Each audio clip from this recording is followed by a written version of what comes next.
As usual आपको पता है कि हम क्या करते हैं, सबसे पहले जो हमारे इंडेक्स है वो यहाँ पे लिखते हैं, वो शो होता है आपके बोर्ड पे, जिससे पता चले कि आपको क्या क्या पढ़ना है, राइट। तो जैसा कि आप देख पा रहे हो, मैंने पहले लिख रखा है कि हमें पता है कि इंट्रोडक्शन तो बहुत जरूरी है। कोई भी चैप्टर स्टार्ट कर रहे हैं तो सबसे पहले तो इंट्रो हमें पता होना चाहिए कि हम किसके बारे में क्या पढ़ने वाले हैं। थोड़ी इंट्रो, थोड़ी बायो उसके में जानना बहुत जरूरी है। बायो नॉट बायोलॉजी, बायो में उसकी बायोग्राफी जो भी है वो सारी कुछ हमें पता होना बहुत जरूरी है। उसके बाद जो सेकंड टॉपिक है दैट इज न्यूट्रिशन। अब न्यूट्रिशन के अंदर क्या आएगा, ऑटोट्रॉफिक और हेटेरोट्रॉफिक, राइट। ऑटोट्रॉफिक में अंदर आएगा कि प्लांट के ऑटोट्रॉफिक कौन से होते हैं, प्लांट्स होते हैं, तो प्लांट अपना खाना कैसे, कहाँ से प्राप्त करते हैं, कैसे बनाते हैं, ये सारा कुछ हम ऑटोट्रॉफिक में पढ़ेंगे। और हेटेरोट्रॉफिक में जो बाकी जितने भी ह्यूमन बींग्स हैं, ह्यूमन बींग हो गए, एनिमल कह सकते हैं, एनिमल्स में तो चलो हम भी आ जाते हैं, राइट। तो उन सारों के बारे में हम जान के चलेंगे, राइट। थर्ड टॉपिक है हमारा, जो थर्ड टॉपिक रहने वाला है that is respiration. Respiration, right. Respiration के अंदर भी हम पढ़ेंगे, बहुत सारे चीजें हम जान के चलेंगे, बहुत सारे सब टॉपिक्स है। इसके मैं लिखूंगी तो ये पूरा बोर्ड ही भर जाएगा, तो इसलिए मेन में हम जान के चलेंगे कि हम क्या पढ़ने वाले। रेस्पिरेशन, उसके बाद हो गया ट्रांसपोर्टेशन, ट्रांसपोर्ट भी तो होगा। अब रेस्पिरेशन हम दोनों में पढ़ेंगे, प्लांट की भी पढ़ेंगे और ह्यूमन बीइंग के बारे में भी पढ़ के चलेंगे।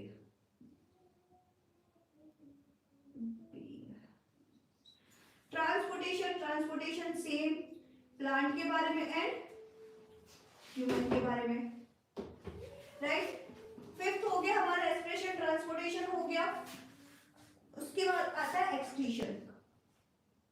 एक्सक्रीशन, एक्सक्रीशन भी सेम, प्लांट का पढ़ेंगे और ह्यूमन का पढ़ेंगे, राइट।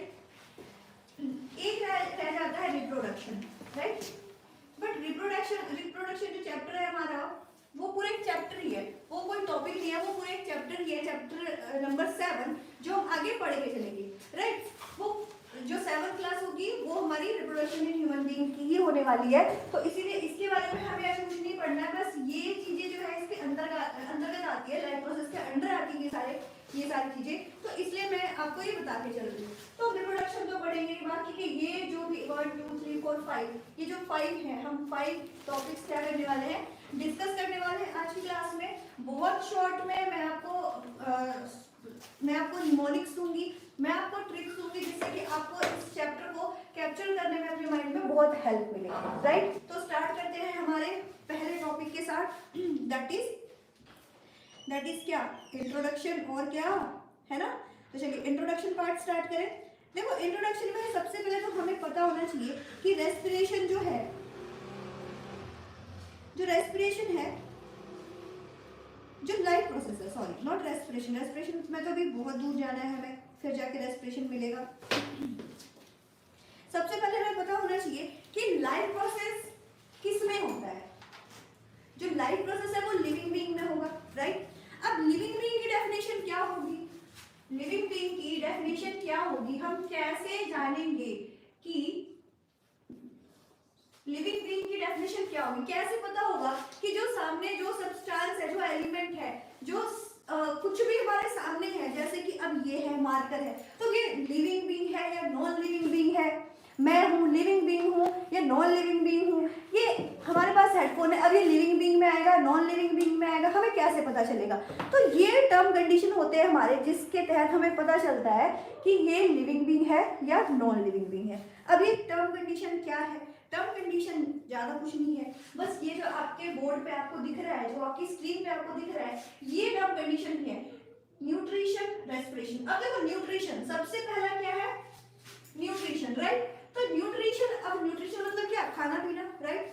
तो खाने पीने से क्या होता है, हमें खाने से क्या होता है, एनर्जी मिलती है, राइट। पहली बात तो एनर्जी मिली, और दूसरा क्या हो सकता है, एनर्जी तो मिल रही है, ठीक है, साथ के साथ क्या हो रही है, ग्रोथ भी हो रही है। तो पहला क्या हो गया, ग्रोथ हो गया भैया, ठीक है। लिविंग बीइंग के लिए क्या है, ग्रोथ हो गया। दूसरा क्या हुआ, रेस्पायर कर रहा, रेस्पिरेशन की प्रक्रिया, मतलब सांस ले रहा हो, सांस छोड़ रहा हो, ठीक है। तो ये भी आ गया इसके अंदर, ये वाला भी है, चलो रेस्पिरेशन वाला भी होना चाहिए। ट्रांसपोर्टेशन, ट्रांसपोर्टेशन क्या, जैसे प्लांट में बात करें तो क्या होता है, वाटर मिनरल्स, राइट। और क्या होगा, वाटर हो गया, मिनरल हो गया, उसके बाद फोटोसिंथेसिस की प्रक्रिया होगी। तो ये फोटोसिंथेसिस की जो प्रक्रिया होगी, जब खाना बनेगा तो वो भी all over the plant body घूम रहा होगा। तो वो क्या हो गया, ट्रांसपोर्टेशन उनमें, और हमें ट्रांसपोर्टेशन क्या है, वो हमारे में तो ट्रांसपोर्टेशन ही ट्रांसपोर्टेशन है। हम सांस ले रहे हैं तो हम सांस ले रहे हैं हमारे नाक से, जा रहा है वो हर एक सेल तक थ्रू ऑक्सीजन, क्या हो रहा है, मिक्स हो रहा है ब्लड में, जो ब्लड है हमारा ऑक्सीडेटेड हो रहा है और वो सेल को पहुंच रहा है, तब जाके वो सेल ग्रो कर रहा है, सेल डिवाइड हो रहा है, न्यू सेल फॉर्म हो रहे हैं, राइट। ठीक है, क्लियर है यहाँ तक। तो मतलब ट्रांसपोर्टेशन भी जरूरी है लिविंग बीइंग के लिए। थर्ड है, फर्स्ट सेकंड थर्ड फोर्थ है एक्सक्रीशन। एक्सक्रीट करते हैं, प्लांट भी करते हैं, हम भी करते हैं, जितने भी एनिमल्स हैं एक्सक्रीट करते हैं। अब ये तो नहीं एक्सक्रीट करेगा कुछ, अब कभी देखा है कि मारकर कुछ एक्सक्रीट कर रहा हो, हाँ जी, आपको कि मैं जैसे पेन है तो कभी पेन बैग भी मार जाता है, तो वो एक्सक्रीट थोड़ी ना हुआ, वो तो बाय एनी रीजन आपका जो इंक है वो बैक मार रहा है, या फिर इसमें है तो इसमें ज्यादा अमाउंट, या तो इंक चला गया या फिर प्रेशर डाल दिया तो निकल जाएगा, राइट। तो ये एक्सक्रीशन तो नहीं है ना, मतलब जितने भी नॉन लिविंग बीइंग है वो एक्सक्रीट तो नहीं करते। क्या चेयर टेबल देखा है कि वो नॉन लिविंग बीइंग है, वो हिल नहीं सकते हैं, मूव नहीं कर सकते हैं वो, तो आपने देखा है कि वो एक्सक्रीट कर रहे हैं, नहीं कर रहे हैं, टर्म कंडीशन है ना। अच्छा, इसमें क्या था, ग्रोथ हो रहा था और क्या अपनी जगह से दूसरी जगह पे जा भी रहे थे, राइट, मतलब डिस्प्लेसमेंट हो रही थी उनमें, डिस्प्लेसमेंट हो रही है इनमें, ठीक है। अच्छा, जो उसके बाद क्या है, मेटाबॉलिज्म।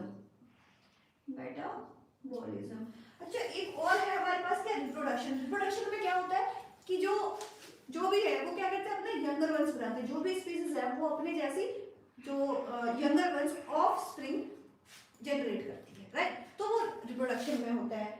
और ये सारे जो है ये क्या है, लिविंग बीइंग्स के सिम्टम्स नहीं कह सकते इसे, हम क्या कह सकते हैं, ये लिविंग बीइंग्स की ये क्या है, टर्म एंड कंडीशन है, कि जब तक ये सारे टर्म कंडीशन अगर कोई फुलफिल कर रहा है, इट मींस वो क्या है, लिविंग बीइंग है, राइट।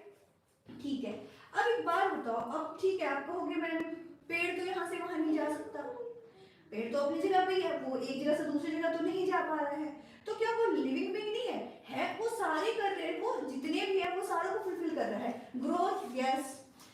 मेटाबॉलिज्म है उसमें, हाँ जी है। अगर मेटाबॉलिज्म नहीं उसमें होता तो वो थ्रू आउट द डे कैसे काम कर रहा होता, चाहे वो फोटोसिंथेसिस की प्रक्रिया हो या फिर उनमें रेस्पिरेशन तो उनमें भी होता है। अच्छा, उसमें वो होता है जब वो पानी का वाष्पीकरण हो रहा हो, जब कर रहा हो, वो भी प्रक्रिया होती है, सब कुछ होता है। तो सब कुछ करने के लिए एनर्जी चाहिए होती है, तो मेटाबॉलिज्म बेसिकली है क्या, एनर्जी है जो हम अपने कामों में लगा रहे हैं, राइट। ठीक है, तो सारे एक्सक्रीशन भी हो रही, रिप्रोडक्शन सब कुछ हो रहा है उसमें, इसका मतलब वो तो है, चलो ठीक है। अब आप कहोगे कि ग्रोथ तो पत्थर की भी हो रही है, सब बहुत दिन तक अगर रेत बजरी सारी एक जगह रखी हुई तो वो बहुत बड़ा पत्थर, फिर और भी ऐसे बढ़ते वो बहुत बड़ा पहाड़ भी बन रहे हैं, ग्रोथ तो हो रही है उनमें, तो क्या वो लिविंग बीइंग्स है, नहीं है वो लिविंग बीइंग्स। क्यों, क्योंकि चलो ठीक है ग्रोथ तो हो रही है, बाकी सब कुछ क्या हो रहा है उसमें, नहीं हो रहा है। तो यहाँ पे लिविंग बीइंग में हम क्या देखेंगे, जो सबसे मेन है वो क्या है, मेटाबॉलिज्म है। हालांकि ये आपके इतने ज्यादा आपके बुक में है नहीं इतना डीप डाउन जितना मैंने आपको बताया, बट आपको लिविंग बीइंग पता होना चाहिए कि लिविंग बीइंग की जो प्रॉपर डेफिनेशन है, जो टर्म एंड कंडीशन है, तो सबसे मेन जो है टर्म कंडीशन वो क्या है, तो सबसे जो मेन टर्म कंडीशन है वो है मेटाबॉलिज्म। अगर मेटाबॉलिज्म है तो इट मींस क्या है, वो लिविंग बीइंग है, नहीं है तो नहीं है। बाकी तो टर्म कंडीशन हो ही रहे हैं, कौन मेटाबॉलिज्म है तो ही है, नहीं मेटाबॉलिज्म अगर नहीं है तो नॉन लिविंग बीइंग्स है। ठीक है, इंट्रोडक्शन, आई होप आपको इतना इंट्रोडक्शन तो चल गया होगा, अब आपको समझ में आ गया होगा कि हम इस चैप्टर में बेसिकली पढ़ने क्या वाले हैं, राइट। चलिए आगे बढ़ते हैं, इंट्रोडक्शन पार्ट हो गया। तो इन सारों में क्या होता है, all the process like respiration, digestion which together keep the living organism live and perform the job of body maintenance are called life process. तो ये देखो, जो भी हमने अभी nutrition, respiration, transportation, excretion, reproduction सब कुछ जो भी है, बट इसमें क्या होता है, बेसिकली इसमें होता क्या है, इसमें होता है कि हमारे बॉडी फंक्शन को क्या ऑर्गेनाइज वे से, हमारे बॉडी फंक्शन को ऑर्गेनाइज वे से परफॉर्म करवाना, यही क्या है, लाइफ प्रोसेस है। चाहे वो हम हमारी अपनी बात हो, चाहे वो प्लांट की बात हो, चाहे वो किसी भी एनिमल की बात हो, कैट की बात हो, या फिर किसी कैट बिल्ली तो सेम ही, मेरे मुंह से बिल्ली निकलने वाला था, किसी एलिफेंट की बात हो, लॉयन की बात हो, कुछ भी बात हो रही है, तो यहाँ पे क्या हो रहा है, जो बॉडी फंक्शंस जो भी है इंटरनली, जो भी हमारे बॉडी फंक्शंस हैं वो क्या हो रहे हैं, ऑर्गेनाइज वे से चल रहे हैं। इसे ही हम क्या कहते हैं, लाइफ प्रोसेस कहते हैं, राइट। ठीक है, चलिए स्टार्ट करें। अब जो हमारा पहला टॉपिक है दैट इज न्यूट्रिशन।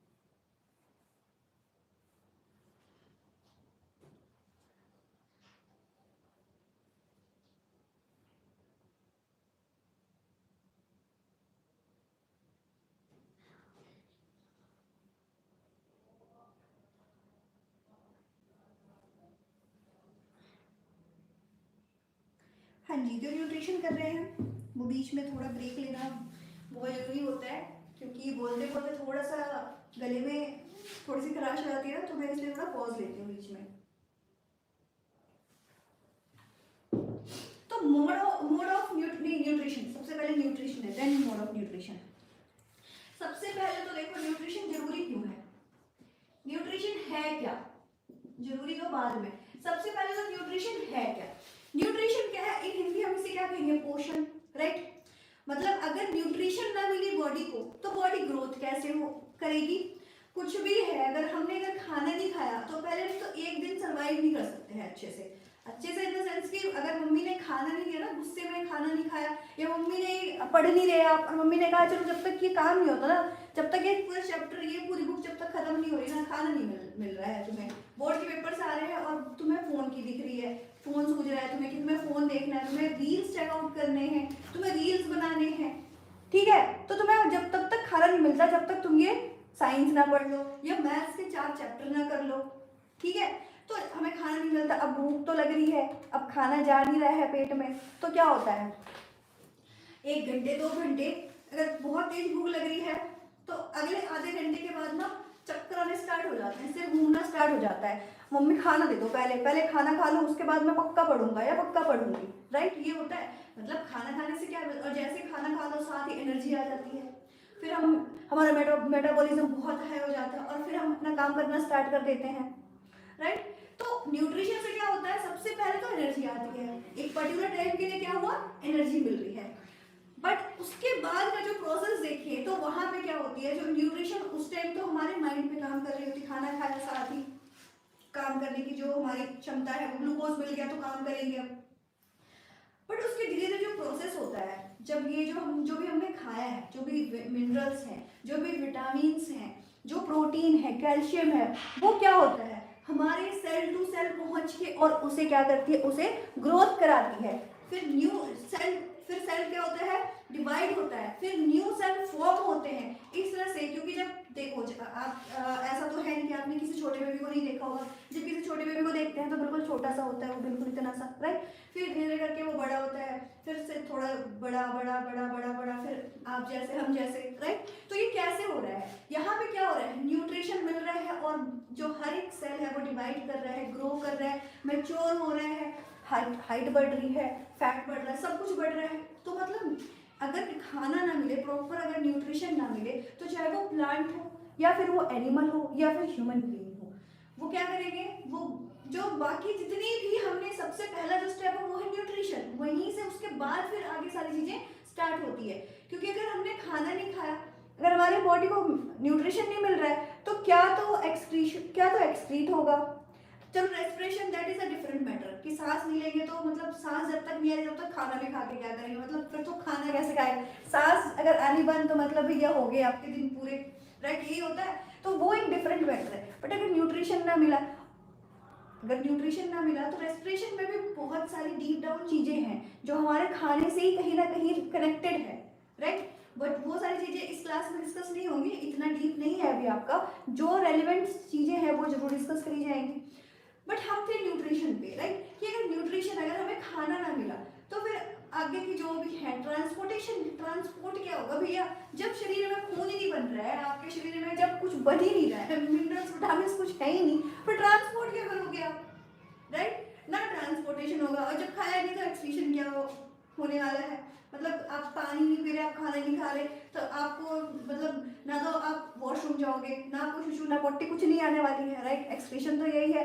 स्वेटिंग भी, अगर स्वेटिंग भी होनी गर्मियों के टाइम में तो उसके लिए भी तो पानी में, बॉडी में पानी का होना बहुत जरूरी है, तभी तो वो बाहर आएगा, राइट?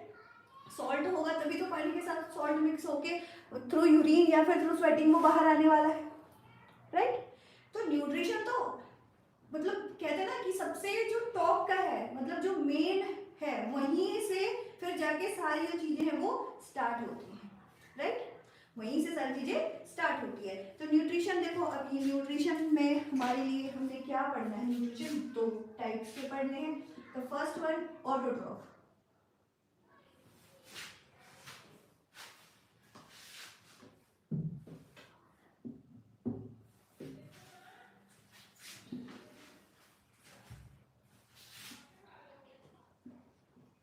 ऑटोट्रॉफ, अभी ऑटोट्रॉफ का क्या मतलब है? ऑटोट्रॉफ मतलब जो अपना खाना खुद बनाते हैं। क्या करते हैं? अपना खाना खुद बनाते हैं। ये अब आप कहोगे मैम खाना तो खुद ही बनाते हैं, अपने आप तो बनता नहीं है, मम्मा ही बनाते हैं, तो खुद ही हुआ ना। चलो मम्मा मम्मा बनाते हैं, हम नहीं बनाते, बट मम्मा को खाने के लिए भी तो खुद ही बनाना पड़ रहा है, अपने लिए भी तो वो खुद ही बनाते हैं, उनको कौन बना के खिला रहा है? रेस्टोरेंट में भी तो एक टाइम दो टाइम कभी किसी चीज में चले गए, कोई फंक्शन है, कुछ ओकेजन है तो चले गए, डेली तो नहीं बाहर खाने जा रहे हैं। और अगर बाहर भी खाने जा रहे हैं तब भी वो अपने लिए खुद ही बना रहा है, राइट? तो क्या वो ऑटोट्रॉफ से? नहीं, ये हम अपना खाना खुद नहीं बना रहे हैं, हमारे पास जो आ रहा है वो क्या आ रहा है? रॉ मटेरियल आ रहा है और उसे पका के खा रहे हैं। बट जो रॉ मटेरियल आ रहा है वो तो कहीं और से आ रहा है। वो जो चावल है, जो चावल जीरी से निकल रही है, वो जीरी तो कहीं और से आ रही है। गेहूं आटा है जिसकी रोटी बन रही है, अब वो आटा गेहूं से, और गेहूं वो तो कहीं और बन रहा है, ठीक है? अब आप कहोगे क्या किसान है फिर हमें खिलाने वाले?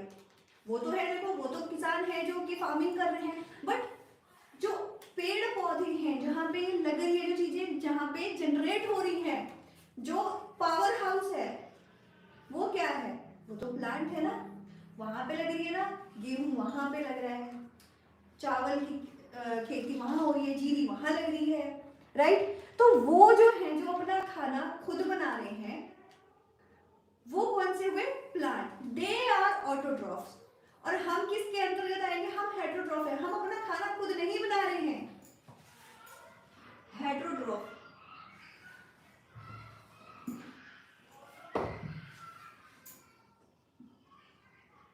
हेटरोट्रॉफ्स हम किसके अंतर्गत आ रहे हैं? हम जो सीधे शब्दों में कहूं तो जो ऑटोट्रॉफ पे डिपेंड हो, जो अपना खाना, जो अपने खाने के लिए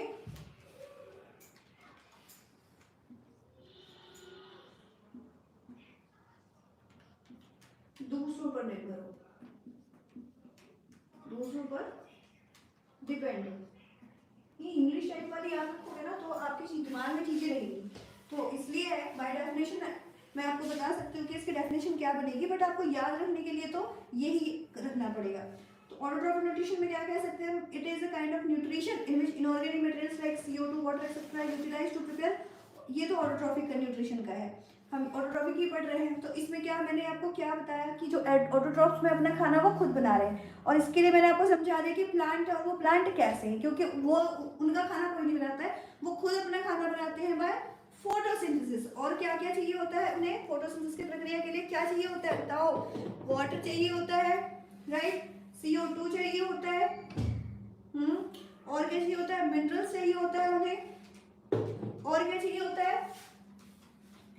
सनलाइट चाहिए होती है उसमें, सबसे जो मेन है वो सनलाइट। अगर सनलाइट नहीं है तो देखो, क्योंकि पानी हो सकता है वो स्टोर करके रख लिया उन्होंने, मिनरल हो सकता है स्टोर करके रख लिया उन्होंने, CO2 तो एटमॉस्फेयर से आ ही रहा है उनके पास, लेकिन सनलाइट तो भैया जी जब सूर्य देव की कृपा होगी तभी वो बाहर आएंगे। बारिश में देखो वही आता है, जब बादल से छिप जाते हैं तो फिर दिखता नहीं है, फिर वो उन्हें जब सनलाइट नहीं मिल रहा है तो वो अपना खाना कैसे बनाएंगे, राइट। तो जो main source of for photosynthesis है वो क्या है, सनलाइट है, राइट। तो ये क्या है, it is the kind of nutrition in which inorganic materials like CO2, water etcetera is utilized to prepare organic food. ये इनऑर्गेनिक मटेरियल है जो आया है, और क्या बनाया है, इसे ऑर्गेनिक फूड बनाया है उन्होंने अपने लिए by the process of photosynthesis. तो इसके एग्जांपल ग्रीन प्लांट्स होंगे। The organism which carry out और भी क्या चाहिए होता है, क्लोरोफिल भी चाहिए होता है ना। क्लोरोफिल कहाँ से मिलता है, प्लांट को अपने पत्तों से मिल जाता है, right. The organisms which carry out autotrophic nutrition are called autotrophs, that is green plants. Autotrophs use simple inorganic material and convert it to complex form। क्योंकि वो क्या करते हैं, inorganic substance लेते हैं और उसका क्या करते हैं, complex form में अपने लिए क्या बनाते हैं, खाना बनाते हैं, अपनी एनर्जी का कॉम्प्लेक्स किस में करते हैं, एनर्जी के लिए करते हैं वो उसे। High energy molecules that is carbohydrates. Autotrophic nutrition is fulfilled by the process by which autotrophs taking CO2 and H2O and convert this, देखो यही होता है ना क्या कि लिया CO2 H2O in the presence of sunlight and chlorophyll, तो क्या बनता है, बनता क्या है, ये जो खाना बना है क्या, इनकी ये बिरयानी थोड़ी ना है कि बहुत सारी चीजें आ गया, खिचड़ी बना ली, बिरयानी बना ली, ऐसा तो ऑप्शन नहीं है प्लांट के पास। वो क्या बनाते हैं, वो अपने लिए, क्योंकि खाने से मैंने क्या कहा, बेसिकली हमें क्या मिलती है, एनर्जी, ग्लूकोज। तो ये भी अपना जो खाना बनाते हैं वो खाना क्या है, ग्लूकोज है, C6H12O6, ये इनका खाना है, प्लस ये H2O जो एक्सेस अमाउंट ऑफ H2O है वो, एंड ऑक्सीजन जो हमारे लिए यूजफुल है, मतलब प्लांट CO2 लेते हैं और हमें ऑक्सीजन देते हैं, राइट। और ये ऑक्सीजन देने के इसमें उन्होंने अपना भी काम कर लिया और हमारे लिए, और हमें तो वरदान दे दिया, उन्होंने अपने लिए एनर्जी का करा है प्रबंध, हमारे लिए क्या करा, हमें हमारी सांसें दी, सो दैट कि हम ऑक्सीजन इनटेक करें और जिंदा रह सके, राइट। समझ में आया जी। रॉ मटेरियल्स फॉर फोटोसिंथेसिस क्या है, रॉ मटेरियल हमें पता है क्या करते हैं, वो पानी वो लेते कैसे हैं, बाय रूट्स। कैसे, बाय रूट्स। अब जो रूट्स है वो कहाँ होते हैं, मिट्टी में, और मिट्टी में क्या डाला, पानी डाला हमने, तो जो पानी है आसपास का, दूर दूर से सपोज करो कि अगर पास में जैसे प्लांट है यहाँ पे पानी नहीं भी डल रहा, वहां पे पानी था, तो रूट्स तो काफी फैले हुए होते हैं, तो वो वहां से क्या करते हैं, पानी अब्सॉर्ब करके लेके आते हैं, और उस पानी के साथ, क्योंकि मिट्टी में मिनरल्स होते हैं, तो वो मिनरल्स भी उसके साथ साथ ट्रांसपोर्ट होता है बाय जाइलम, राइट, और उसके पहुंचता है लीव्स तक, फिर वहां से खाना वाना बनता है उनका, मतलब खाना समझ में आ गया कि बिरयानी या फिर दाल मखनी या फिर खिचड़ी, ये तो नहीं बन रहा है उनका, ग्लूकोज बन रहा है, सीधे ग्लूकोज बन रहा है, वो ग्लूकोज से उनका क्या, उन्हें एनर्जी मिल रही है, वो बाकी सारा काम कर रहे हैं, और ये थ्रू फॉलम क्या होता है, ऑल ओवर द प्लांट दोबारा, ये जो फॉलम है वो क्या है, ट्रांसपोर्टेशन है, इनकी बस है, जीप है, कार है, जो समझ लो, और वो पूरे all over the part of plant हो जाती है, और इस तरह से जो प्लांट का काम रेगुलेट होता है, राइट। उसके बाद देखो अब इसमें क्या है,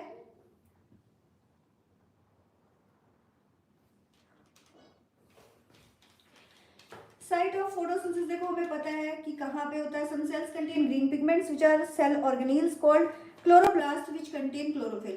कहाँ पे होता है, cell organelles called chloroplast which contains chloroplast में होता है, कहाँ,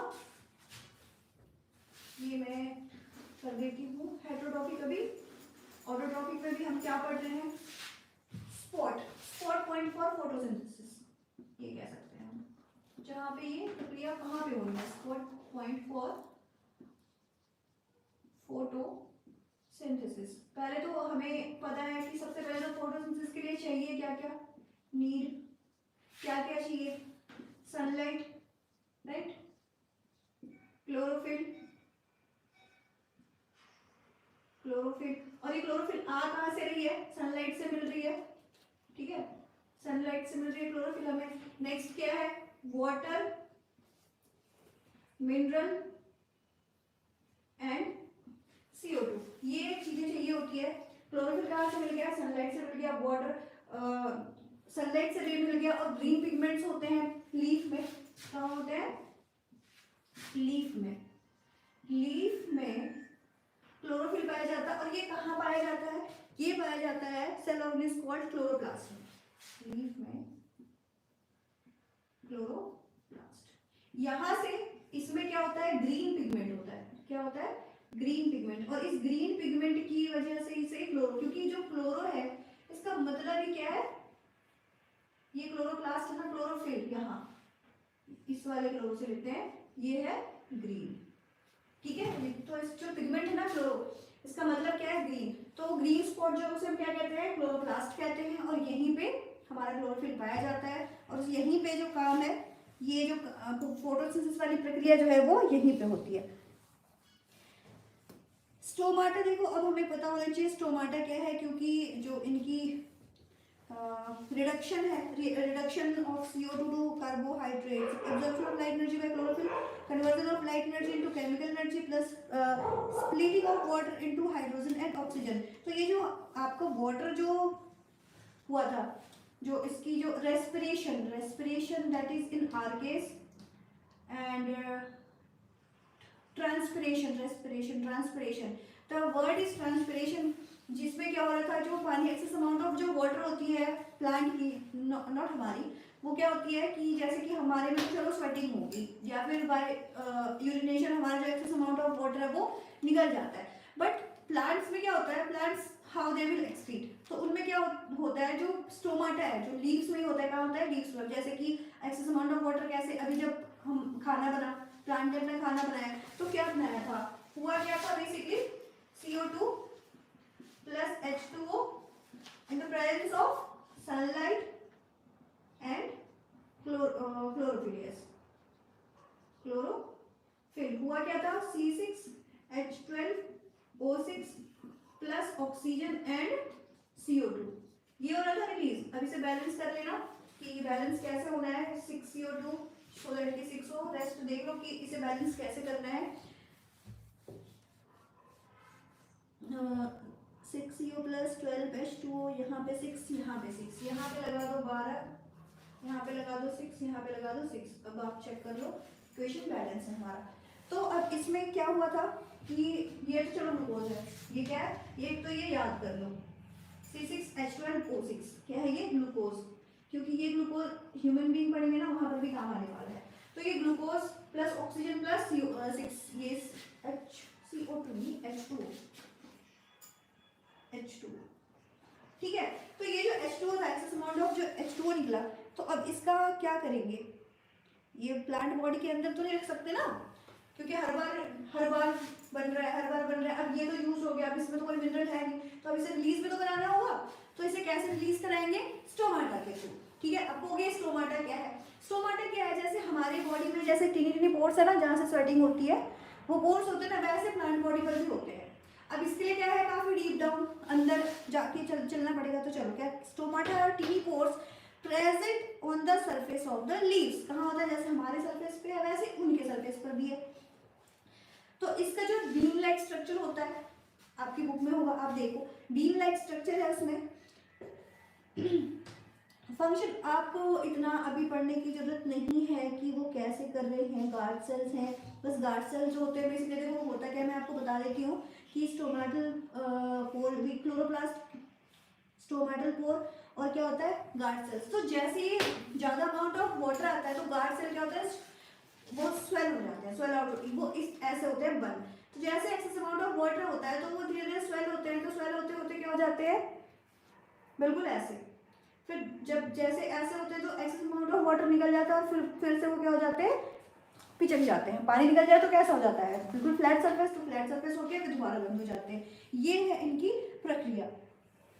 फंक्शन क्या है? एक्सचेंज ऑफ गैसेस, O2 या फिर CO2 loses large amount of water और vapour during transpiration. Yes, the word is transpiration. Respiration for human being, जो सांस ले रहे हैं और सांस छोड़ रहे हैं, और जो ये कर रहे हैं थ्रू स्टोमाटा, जो एक्सचेंज ऑफ CO2 हो रहा है, O2, क्योंकि CO2 भी तो कैसे, CO2 कैसे वो इनहेल करें, उनके पास तो नाक नहीं है ना, तो स्टोमाटा से जो ऑक्सीजन रिलीज हो रहा है फिर CO2 इन हो रहा है, तो वो स्टोमेटल पोर के, स्टोमाटा के थ्रू ही हो रहा है। ये भी इसका फंक्शन है। हमने क्या पढ़ा स्टोमाटा के बारे में?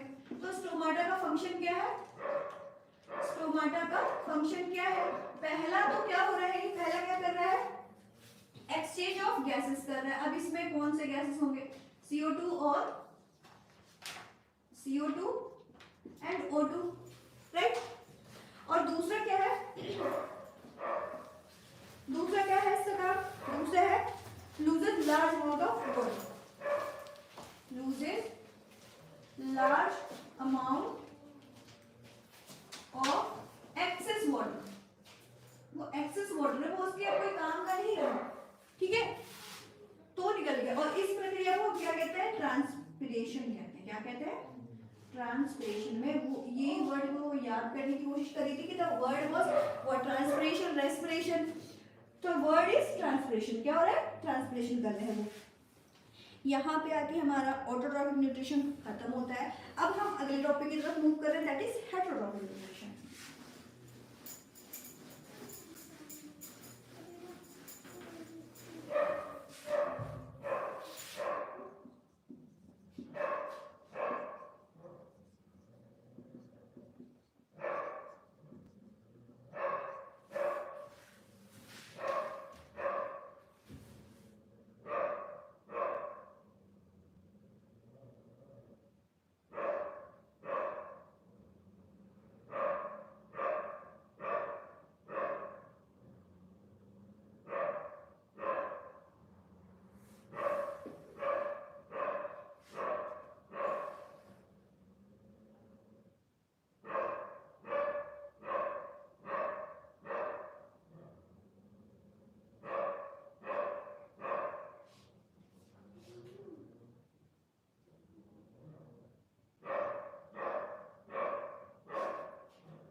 तो ये हेटेरोट्रॉफिक न्यूट्रिशन पे हम बात कर रहे थे कि हेटेरोट्रॉफिक न्यूट्रिशन किन के लिए होता है। तो हम अब अपने बारे में पढ़ने वाले हैं। थोड़ा सा थोड़ी देर के लिए हम अपने आप पे आ रहे हैं, प्लांट के बारे में जान लिया हमने, तो अब हम अपने बारे में थोड़ा जान लें कि हमारा जो मोड ऑफ न्यूट्रिशन है वो क्या है, हेटेरोट्रॉफिक न्यूट्रिशन। मतलब हम डिफरेंट तरीके से क्या कर रहे हैं, अपने लिए खाना कर रहे हैं, नॉट सिर्फ हमारे लिए। अगर हम शेर की बात करें तो वो तो नहीं खाना बना रहा ना, उसके लिए तो क्या हो रहा है, वो तो हिरन पकड़ लिया, पिग, कुछ भी पकड़ के और हो गया, उसका काम हो गया। मतलब क्या हो रहा है, बट है तो सोर्स उसका कुछ और ही, अपना खाना वो खुद नहीं बना रहा है, बट वो अपना ऑब्टेन नहीं कर रहा है फूड, वो तो भगवान ने कर दिया है, वो बना दिया उसके लिए, एनिमल्स बना दिए जिसका वो हंट करे और खा ले, राइट। तो ये कौन से किसके अंतर्गत आएंगे, हेटेरोट्रॉफिक के अंदर आएंगे। इन्होंने अपना खाना खुद नहीं बनाया है, इनके लिए सृष्टिकर्ता ने उनका प्रबंध कर दिया। उन्हें क्या करना है, थोड़ी सी मेहनत करके हंट करना है और खा लेना है, राइट। ये है उनका मोड ऑफ न्यूट्रिशन, इस तरह से वो खाएंगे। या फिर तितलियों की बात करें तो बटरफ्लाई ना, छोटी सी या चींटी की बात करें तो तब भी उनका जो है वो अपना खाना खुद नहीं बना रहे हैं। उनके बॉडी सरफेस पे कुछ ऐसा नहीं हो रहा है कि जिससे वो क्या करें, अपना खाना, उनका खाना अपने आप बॉडी सरफेस पे तैयार हो जाए। बटरफ्लाई है तो उनके जो पंख है तो उनके पंख पे ही खाना बनके तैयार हो रहा है। वो जा रहे हैं, अपना खाना ढूंढ रहे हैं, वो फ्लावर्स पे जा रहे हैं, वहां से जो अपने नेक्टार से क्या कर रहे हैं, वो जूस निकाल रहे हैं और वो उनका खाना है। कई तितलियां तो वैसे होती है जो स्किन पे भी बैठ के और खून ऐसे भी पी लेती हैं, कई ऐसी तितलियां भी होती हैं, राइट। या फिर जैसे कि मधुमक्खियां होगी वो तो अपना डंक छोड़ देती है, चलो वो तो काटती नहीं है। बट मैं क्या कह रही हूँ, जैसे चींटियां होगी, चींटियां भी देखो खाना ढूंढती है, यहाँ वहाँ कुछ मिल जाए खाने के लिए, मिट्टी में वॉर्म्स ढूंढ लेती छोटे छोटे कि कुछ तो मिले, तो वो क्या है, वो दूसरों पे डिपेंड है। उनका खाना खुद नहीं बन रहा है, वो उनके बॉडी सरफेस पे कुछ नहीं ऐसा हो रहा है जिससे कि उनका खाना उनके लिए तैयार हो जाए।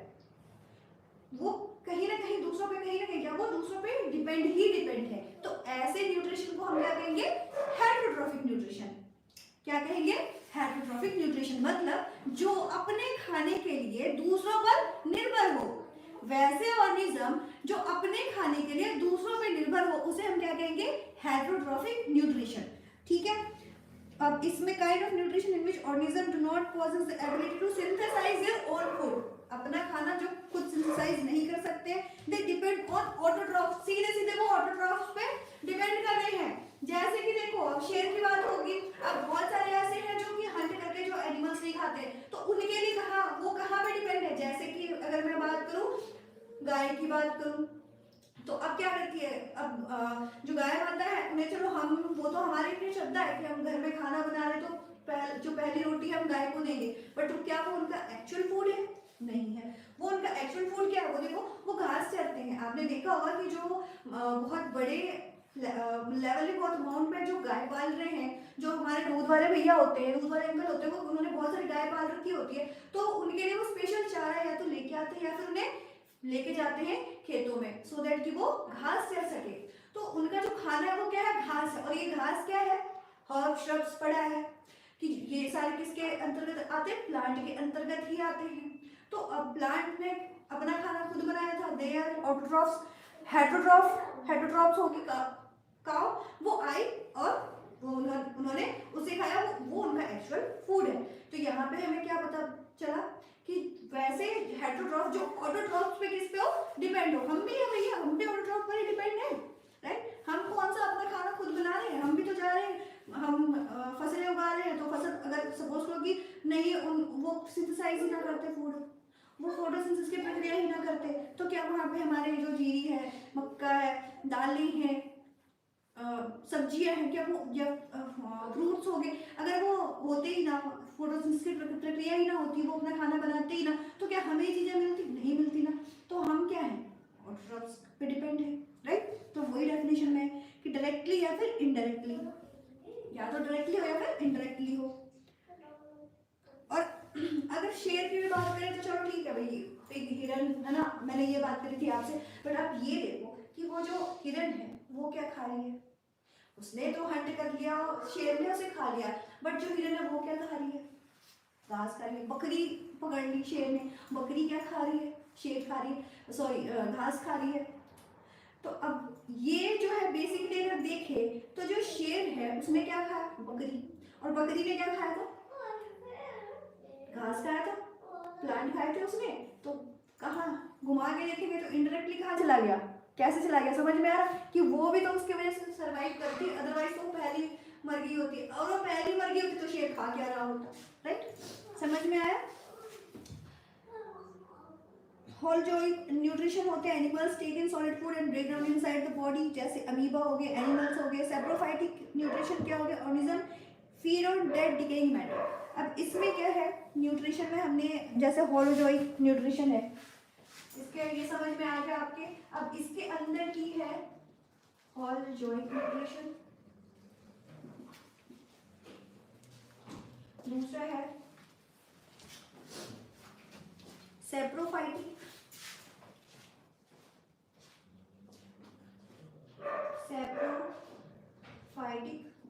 न्यूट्रिशन।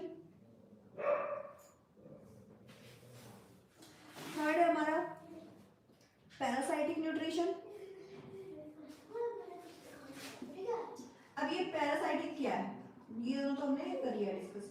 ये पैरासाइटिक क्या है? वैसे पैरासाइट जिनका खुद तो अपना कोई उनकी कोई अपनी एग्जिस्टेंस नहीं है, वो खुद अकेले है ना, कुछ नहीं कर सकते हैं, बट जैसे होस्ट बॉडी पे उन्होंने अपना कब्जा कर लिया, जैसे उन्हें एक मिल गया, उन्हें एक क्षेत्र मिल गया कि हम वहाँ पे अपना काम कर सकते हैं, तो भैया वो बहुत अच्छे से जमते हैं, आपका खून चूसेंगे, वो अपने आप को ग्रो करेंगे, रिप्रोडक्ट करेंगे, अपना वो क्या अपना वो मोहल्ला बसाएंगे। सबसे बड़ा एग्जाम्पल है इसका, जो हमारे मेरे नहीं है, बहुतों के सिर में होता है ना जू, वो क्या करती है पता ही होगा आपको, खून चूसती है। वो तभी देखो खारिश होती है, वो उसमें जब उसे निकाल के अगर वो मर जाए, फिर वैसे अगर निकाले बैठो तो उसमें से खून निकलता है। वो खून कहाँ से आया? उनके अंदर खून कहाँ से आया? वो हमारा ही तो है, जो क्या करते हैं उनसे तो न्यूट्रिशन मिलता है, मतलब खा पी के सारा विटामिन मिनरल सारा अपने ब्लड में भरते हैं, और वो सारा न्यूट्रिशन खींच के और अपने आप को ग्रो करते हैं। इसे पैरासाइटिक न्यूट्रिशन कहते हैं, ठीक है? जो आउटसाइड तो उनका कोई नहीं है, कुछ भी नहीं है, अगर अकेला है तो उसको कोई एग्जिस्टेंस नहीं है, बट अगर जैसे उसे होस्ट सेल मिल गया, बस उसने अपना काम करना स्टार्ट कर दिया।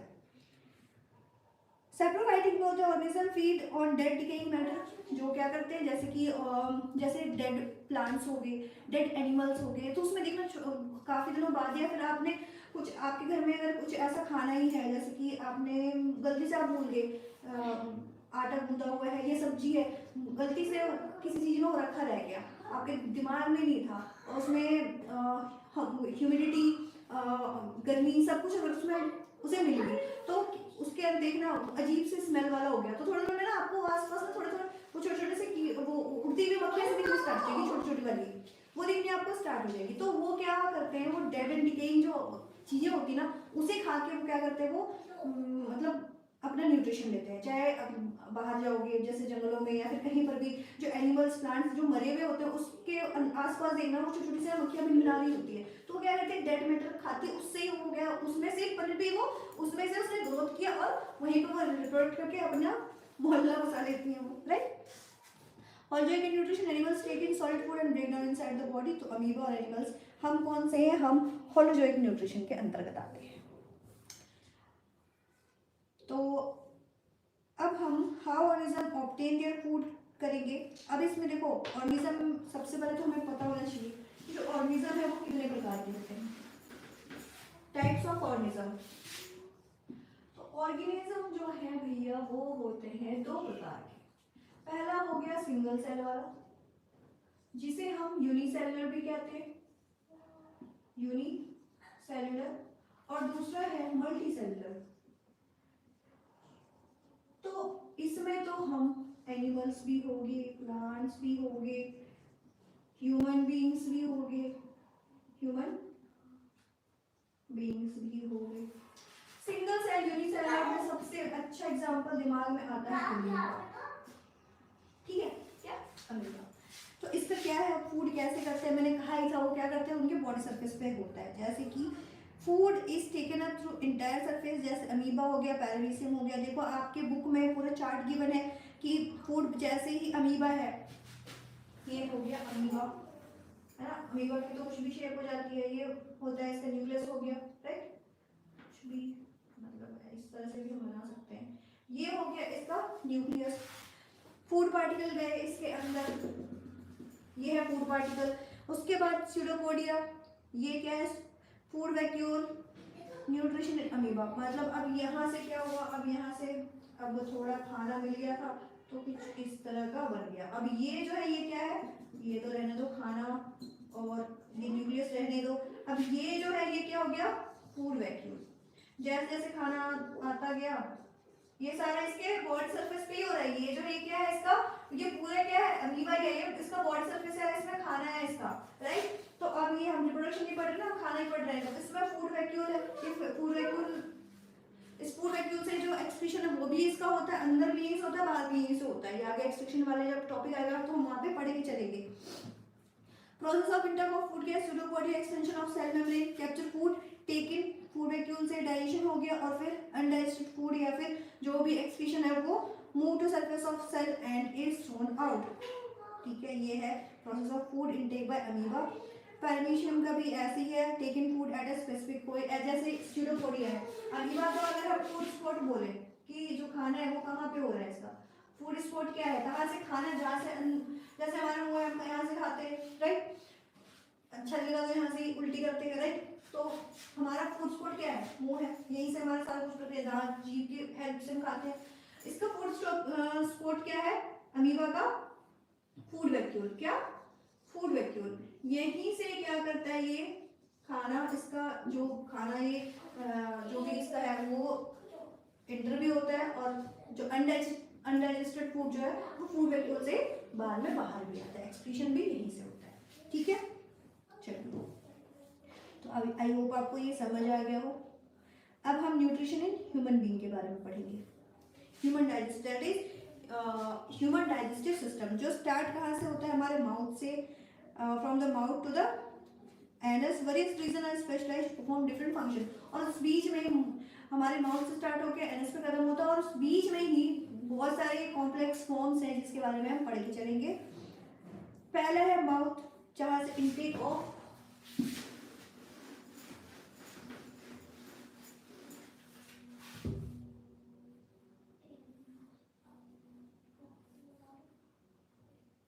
Nutrition in human being, topic है हमारा न्यूट्रिशन इन ह्यूमन।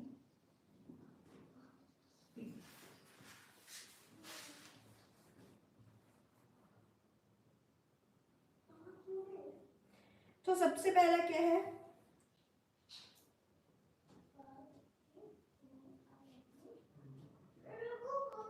सबसे पहला है माउथ, राइट।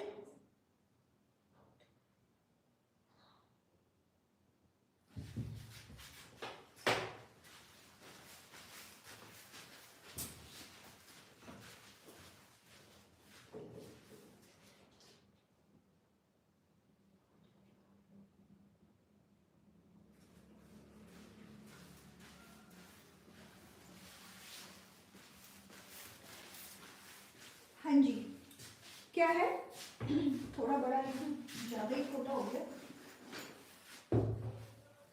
क्या है टॉपिक हमारा? Nutrition in human being, right. सबसे पहला जो पार्ट है वो है माउथ। यहां से क्या करते हैं हम? इनटेक ऑफ होल फूड करते हैं। देन टीथ, ये टीथ क्या करता है? जो खाना है, जो हमने फूड लिया उसे क्या करेगा? च्यू करेगा, राइट। च्यू करेगा और चबा चबा के क्या करेगा? इसे छोटे छोटे टुकड़ों में कन्वर्ट करेगा, राइट। क्या करेगा? छोटे छोटे टुकड़ों में कन्वर्ट करेगा। उसके बाद टंग, टंग का काम क्या है? Rolling of food, tasting of food, and then क्या करेगा? उसे स्वलो करेगा। जो जीभ का काम क्या होता है? जीभ का काम क्या होता है? खाना जो आया था, दांत ने क्या किया? उसे क्रश किया, चबाया, और उसके बाद जो जीभ है वो उसे क्या करती है? रोल घुमाती है। उसमें जो हमारा सलाइवा होता है वो मिक्स होता है, वो सलाइवा का हमारे टंग से रिलीज होता है, तो घूमता है, रोल होता है, और महीन चक्की पीसती है, राइट। दांत और भी, क्योंकि जैसे ही सलाइवा आया वैसे हम और चबाते हैं उसे, तो घुमा रही है, स्मूथ पेस्ट बना रही है, और देन किसकी हेल्प से वो अंदर जाता है? By the help of, through the help of हमारी जीभ, और फिर हम उसे वो स्वलो करते हैं। Salivary gland secrete saliva plus mucus, और ये जो होता है क्या? इज स्टिकी, तो क्या था? टंग। टीथ के बाद क्या है? टंग। तो टंग के बहुत सारे काम है, बोलने में भी हेल्प करती है ना। टंग, सलाइवरी ग्लैंड, सलाइवा यहीं से निकलता है। मतलब कभी कभी होता है ना कि कुछ अच्छा देख के भी मुंह में पानी आ रहा हो, है ना। जैसे भी सर्दियाँ चल रही है, गुलाब जामुन, गाजर का हलवा, ये सामने अगर दिख जाए या फिर बात ही चल जाए, तब भी देखो मुंह से कैसे पानी आना स्टार्ट हो जाता है ना। तो वो क्या होती है? जो हमारे अंदर की जो खाने की जो कहते हैं ना कि सेंसेशन वाला स्टार्ट हो जाता है, एक अलग ही सेंस स्टार्ट हो जाता है। अच्छा, गुलाब जामुन का टेस्ट ऐसा होता है, गाजर के हलवे का टेस्ट ऐसा होता है, तो अंदर से ना बहुत अच्छा सा फील होता है। और वो जो बहुत अच्छा सा फील होता है ना, एपेटाइट जाग जाता है। वो जो गुलाब जामुन या गाजर के हलवे वाली जो एपेटाइट होती है ना, वो जाग जाती है, वो भूख जाग जाती है। और साथ ही ना वो जो टेस्ट याद आता है ना, उस टेस्ट की वजह से जैसे हमारी सलाइवरी ग्लैंड है, वो क्या होती है? सलाइवा सीक्रेट करती है, राइट। उसके बाद हो गया ऑस्फेगस।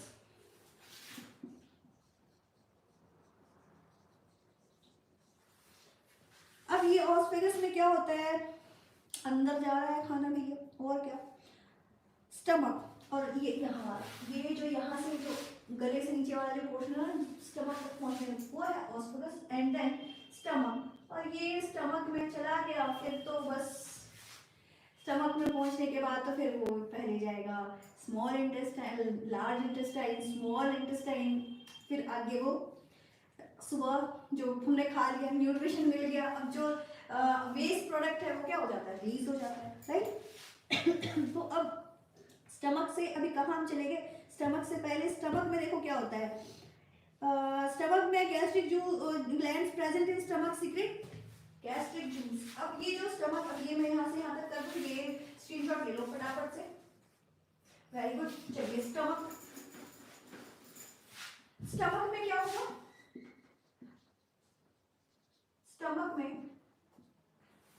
स्टमक में जो हमारा है गैस्ट्रिक ग्लैंड, गैस्ट्रिक ग्लैंड, ये क्या रिलीज करेगा? Secret gastric juice, gastric juice, जिसकी हेल्प से जो खाना हमारा गया है अंदर वो थोड़ा सा पचने में हेल्प होगा। अब ये गैस्ट्रिक जूस में देखो क्या क्या होता है? पेप्सिन, HCl और मक्कस। मैंने HCl अभी मैंने थर्ड या सेकंड चैप्टर में मैंने आपसे थर्ड दोनों चैप्टर में मैंने आपसे डिस्कस करा है HCl के बारे में, राइट। हाइड्रोक्लोरिक एसिड, जो हमारे पेट में भी होता है, ये वही वाला है। स्टमक में जो HCl की मैं बात करी थी ना, ये वही वाला HCl है जो गैस्ट्रिक जूस में पाया जाता है। क्या? पेप्सिन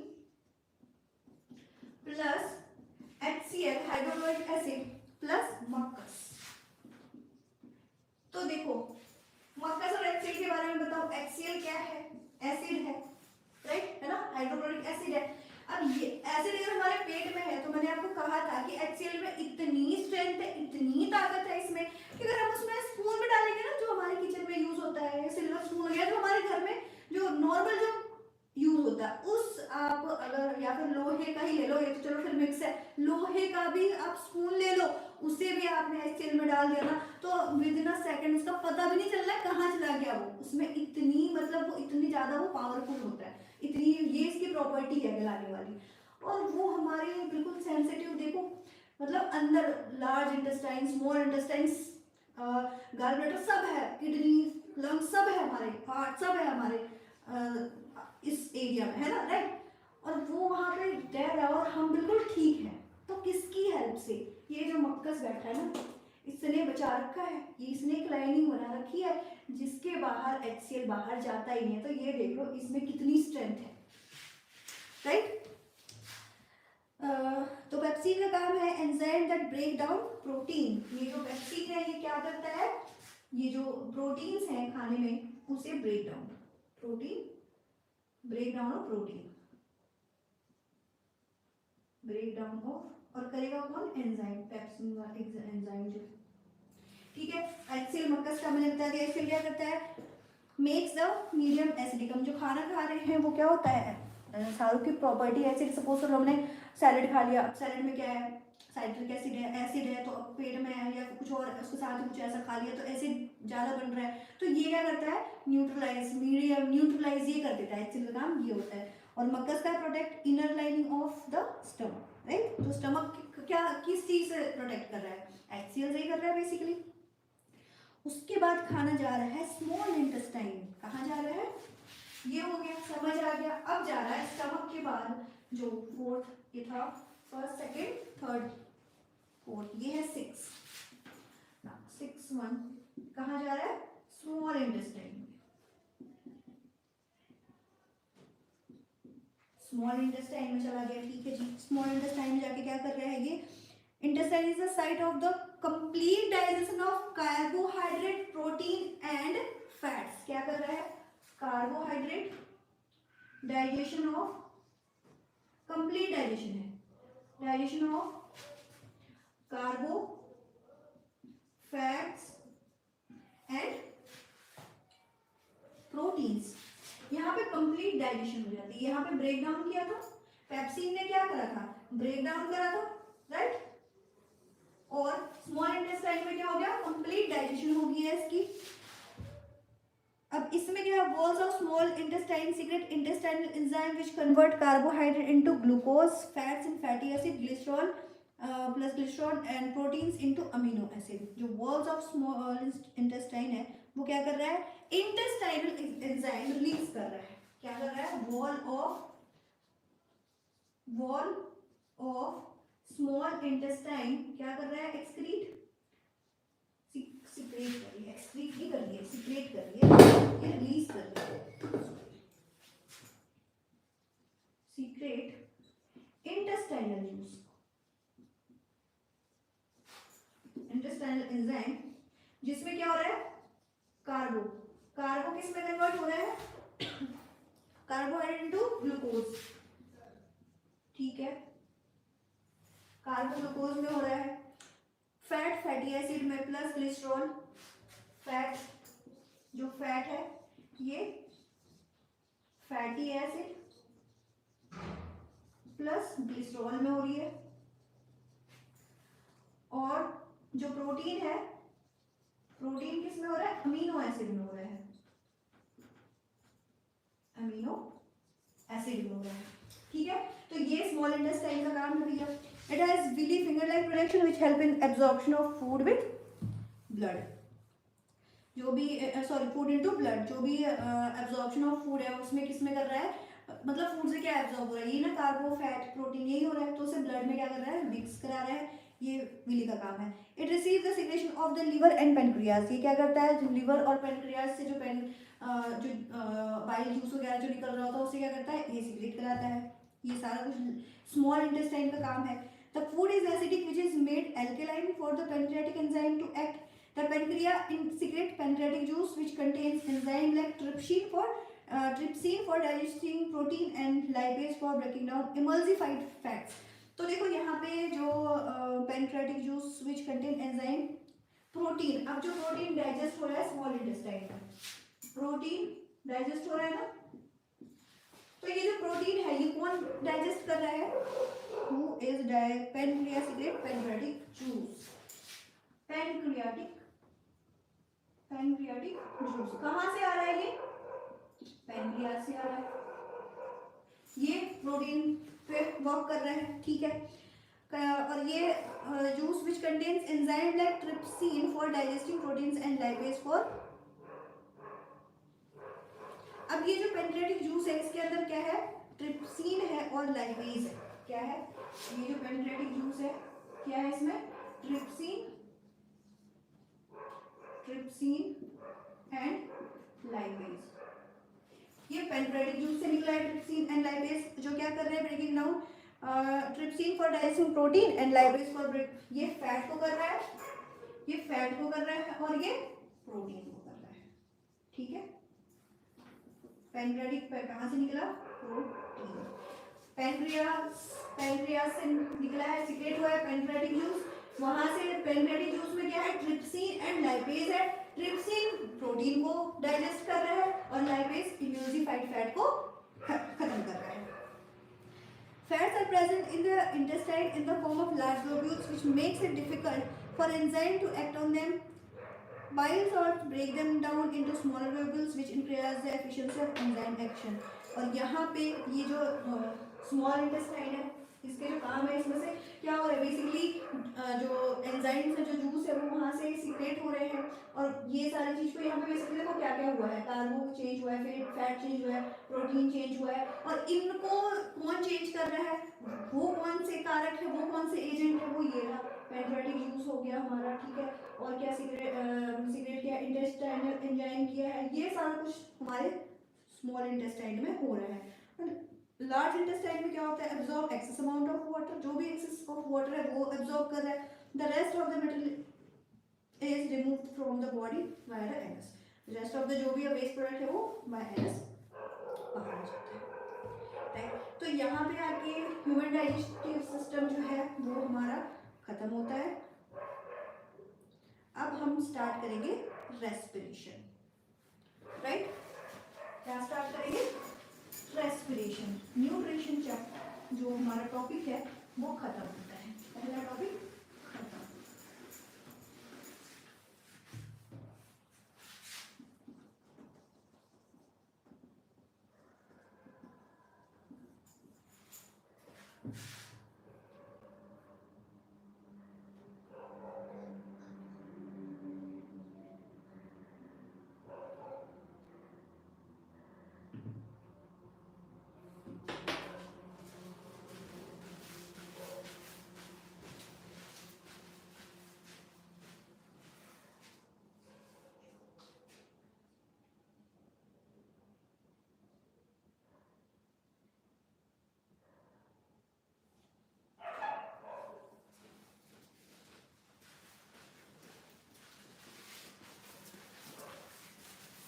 जी, रेस्पिरेशन करने वाले हैं हम, तो चलिए रेस्पिरेशन में क्या करेंगे, रेस्पिरेशन में इनहेल करेंगे और एक्सहेल करेंगे, है ना, ये तो हमारी बात है।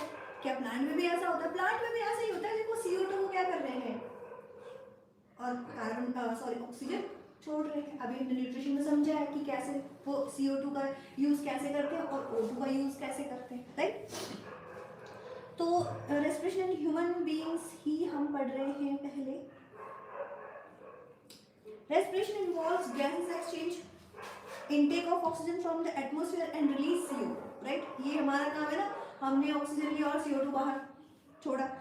Cellular respiration होता है breakdown of simple food in order to release energy inside the cell. Cellular respiration में क्या होगा कि जो simple food है, जो हम जो food लिया है, अपन ने जो food intake किया है उसका breakdown करेंगे और उसके बाद in order to release energy inside the cell, cell के अंदर energy जो है वो फूट के भरेगी।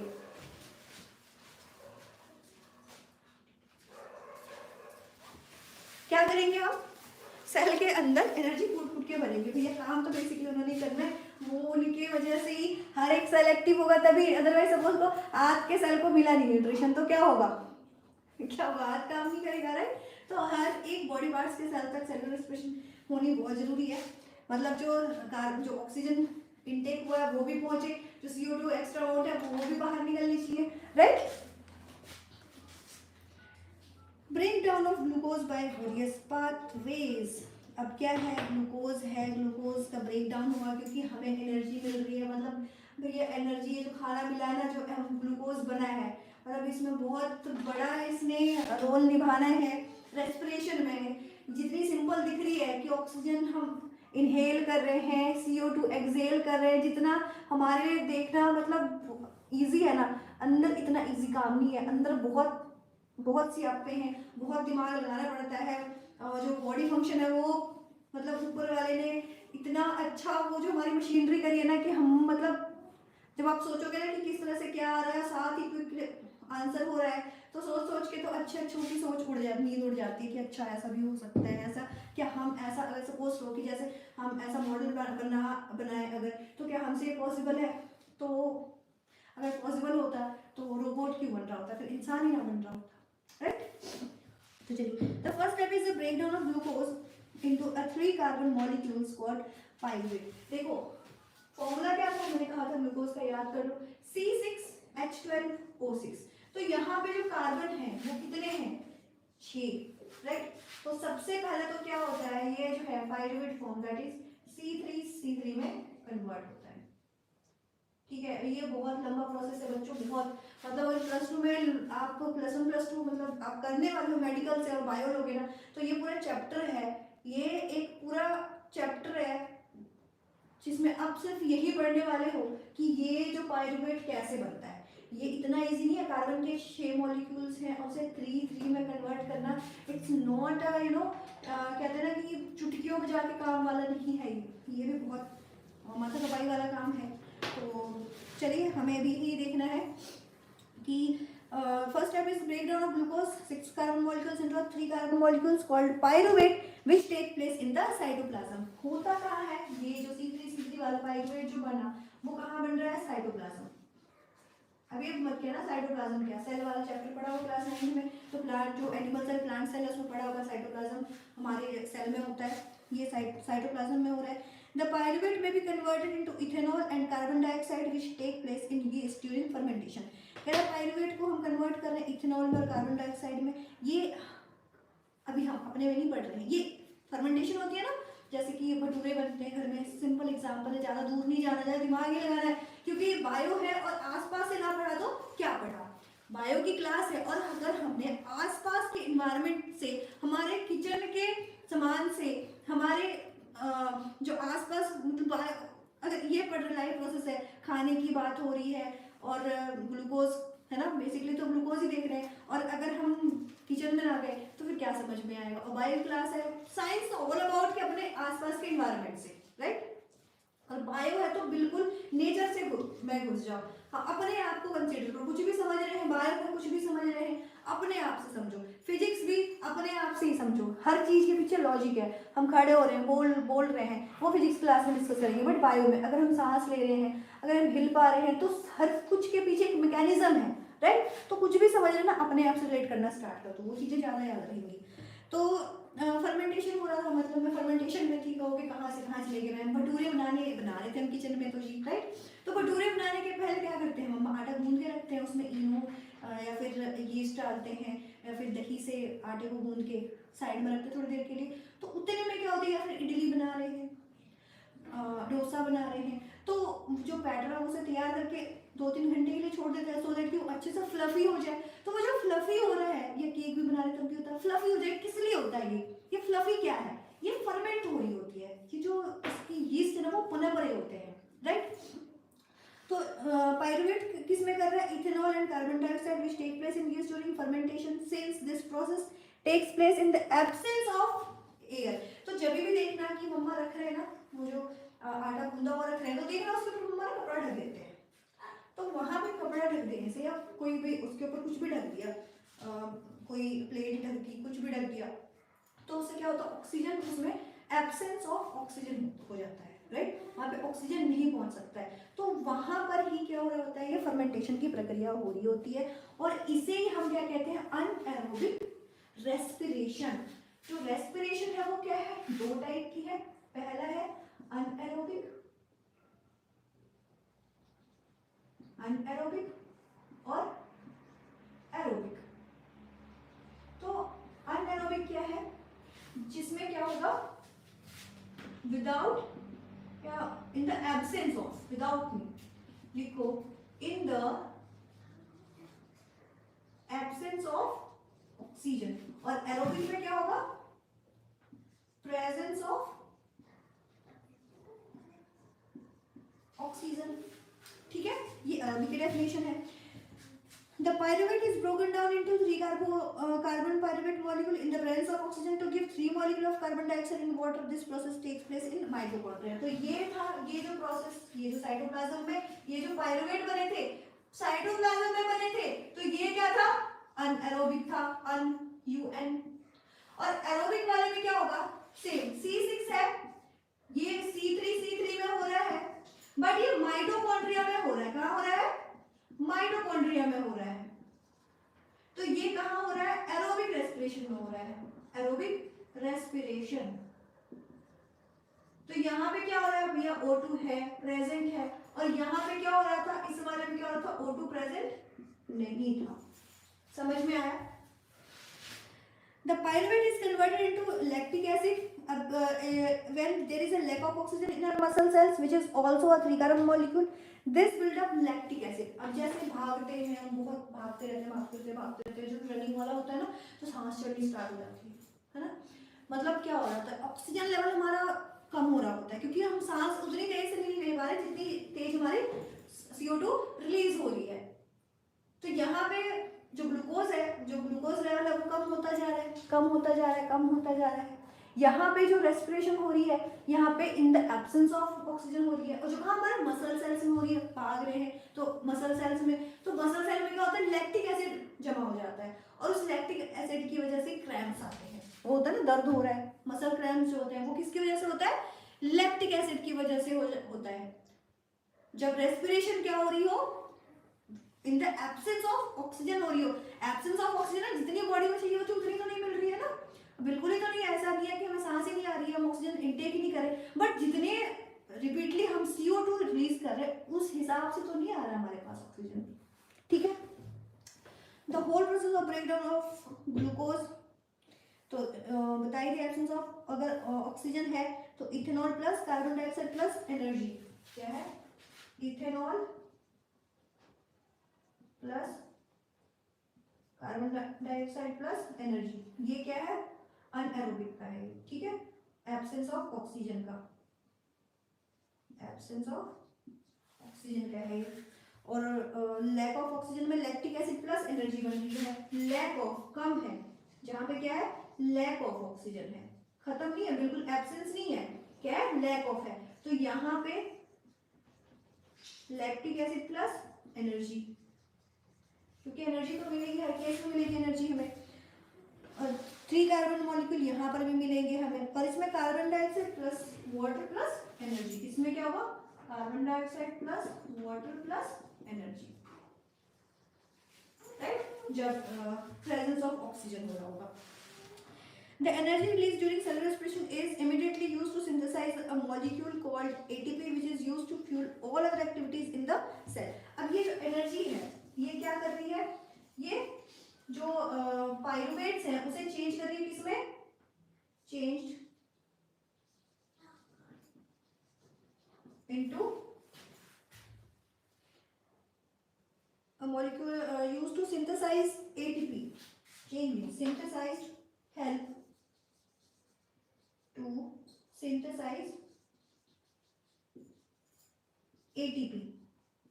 और ये जो ATP है ना, जैसे कि अब पढ़ोगे आप प्लस वन में, पढ़ोगे आप प्लस टू में पढ़ोगे, तो ATP अगर मिल गया ना, मतलब C3 से अगर ATP हो रहा है ना, तो ATP से हमें 3 प्रोटीन मिलते हैं, और ये जो है आगे हर एक सेल में जाके हर एक सेल को एनर्जी प्रोवाइड कर रहा होता है, giving rise to a fix amount of energy which can drive the endothermic reaction taking place in the cell. The rate of breathing in aquatic organism is much faster than seen in the terrestrial organism because the amount of dissolved oxygen is fairly low. कह रहे हैं कि हम जो terrestrial animals हैं वो उनकी सांस लेने की जो प्रक्रिया है, जो प्रोसेस है, जो स्पीड है, वो एक्वाटिक एनिमल्स से, एक्वाटिक जो भी है उनसे क्या है, लो है. मतलब एक्वाटिक एनिमल्स की फास्टर है. वो क्यों फास्टर है? क्योंकि हमारे एटमॉस्फेयर में हमें ऑक्सीजन मिल रहा है, बट पानी में जब वाटर में ऑक्सीजन लेवल कम होता है तो उन्हें जल्दी जल्दी सांस लेना होता है सो दैट कि ऑक्सीजन का लेवल जो उनका मेंटेन रहे.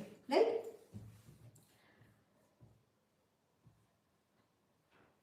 तो अब ये यहाँ पे हमारा ये हो गया ह्यूमन रेस्पिरेटरी सिस्टम है. ह्यूमन रेस्पिरेटरी सिस्टम में क्या है? Passage of air through the respiratory system. ये तो हो गया. चलो ये तो आपको पता चल गया कि सांस लेते हैं हम, इनहेल करते हैं, एक्सहेल होते हैं तो क्या क्या करते होता है.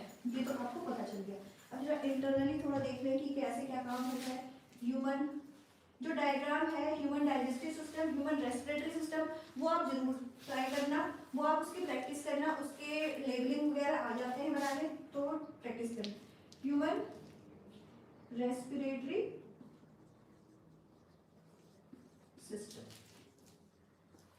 राइट. तो सबसे पहला कहाँ से जो एयर है वो कहाँ से होता है? नोस्ट्रिल से लेते हैं ना. मैं डायग्राम ये बनाने वाली हूँ, डोंट वेट कि मैं डायग्राम यहाँ पे बनाने वाली हूँ जी नहीं, वो आप खुद प्रैक्टिस करोगे. नोस्ट्रिल है, air is taken into the body. Nasal passage वहाँ से क्या होता है? It is a channel for air flow through the nose. ये जो जहाँ से हमारे नाक में फिल्टर लगा होता है, जहाँ से जो एयर है, एयर के साथ डस्ट वगैरह है तो बाहर ही फिल्टर आउट होके और फिर प्योर एयर हमारे अंदर जाती है. प्योर एयर नॉट की ऑक्सीजन फिल्टर होके जा रही है, नहीं. अगर उसके साथ सॉइल वगैरह कुछ मिट्टी के धूल पार्टिकल्स कुछ भी आए तो वहाँ से वो फिल्टर आउट छनने के छन के वो अंदर जाए. Nasal cavity is lined with hairs and mucous membrane. It wants to moisturize and filter air before it reaches the lungs. उसके बाद कहाँ जाएगा? Pharynx पे. It contains rings of cartilage which ensure that the air passage does not collapse. तो मैं सारे लिख देती हूँ. ये हमारा है nostril हो गया पहला, फिर nasal passage, थर्ड है हमारा nasal cavity जहाँ से जो एयर है वो फिल्टर होके जा रही थी. फोर्थ है pharynx, PHARYNX.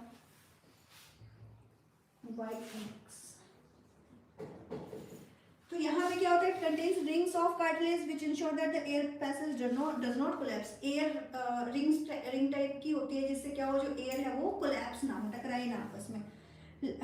Larynx it houses the vocal cords. यहाँ पे होता है the manipulates pitch and volume which is essential for phonation. It is also known as voice box. ये जो है, ये जो पोर्शन है हमारा, इसे हम क्या कहते हैं? larynx.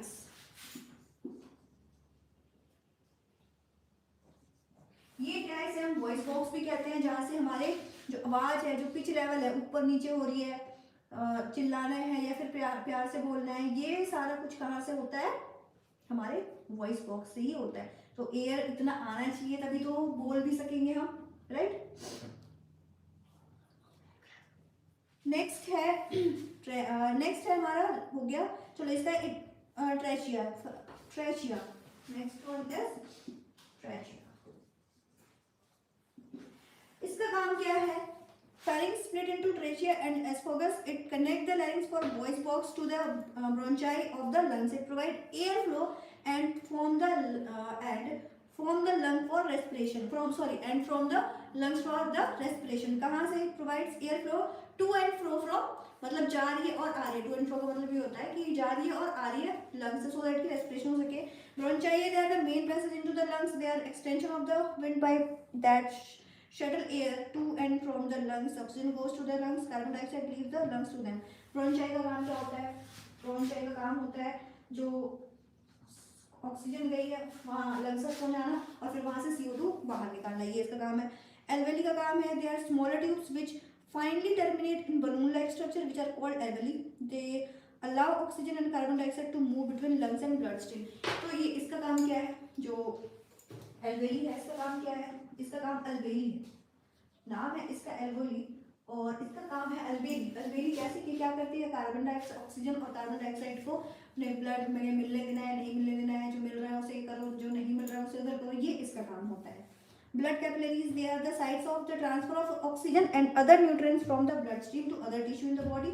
They also collect, ये क्या करती है, ब्लड से CO2 कलेक्ट करती है, हार्ट तक पहुंचाती है, सो दैट कि वहाँ पे वो ऑक्सीडेटेड हो और फिर दोबारा मतलब CO2 ब्लड से CO2 जो एब्जॉर्ब करने वाला काम है ये इनका होता है, ठीक है।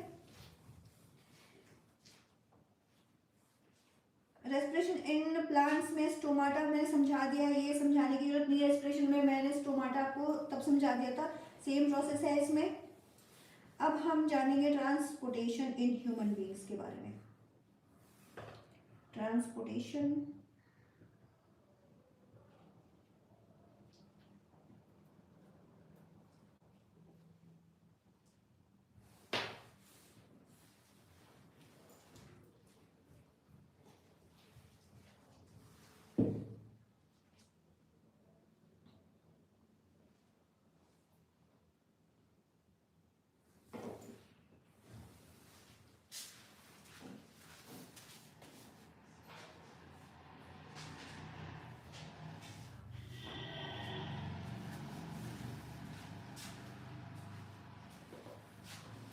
तो ट्रांसपोर्टेशन मतलब देखो मैंने पहले भी बात करी थी कि इसमें ट्रांसपोर्ट क्या होगा।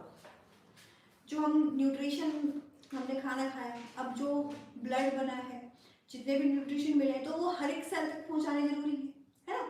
तो अब हर एक सेल तक पहुंचाएंगे तो उसके लिए बस ट्रक वगैरह कुछ तो होना चाहिए ना, क्योंकि मैं अंदर कौन सा बस ट्रक चल रहा है, बट वो वैसी चीजें जो ये काम करने में हेल्प कर रही है, जो ट्रांसपोर्ट कर रही है, वो क्या हुआ, जो यहाँ से वहाँ एक जगह से दूसरी जगह तक ले जाने में जो सहायक है उन्हें हम क्या कहेंगे, वही तो ट्रांसपोर्टेशन मीडियम हुआ हमारी बॉडी का, राइट। तो उन्हीं के बारे में हम क्या करेंगे, जान के चलेंगे। Human being like other multicellular organism need regular supply of food, oxygen, etc. This function performed by circulatory system. तो ये जो ट्रांसपोर्टेशन होगी वो किसके द्वारा होगी, वो होगी सर्कुलेटरी सिस्टम के द्वारा।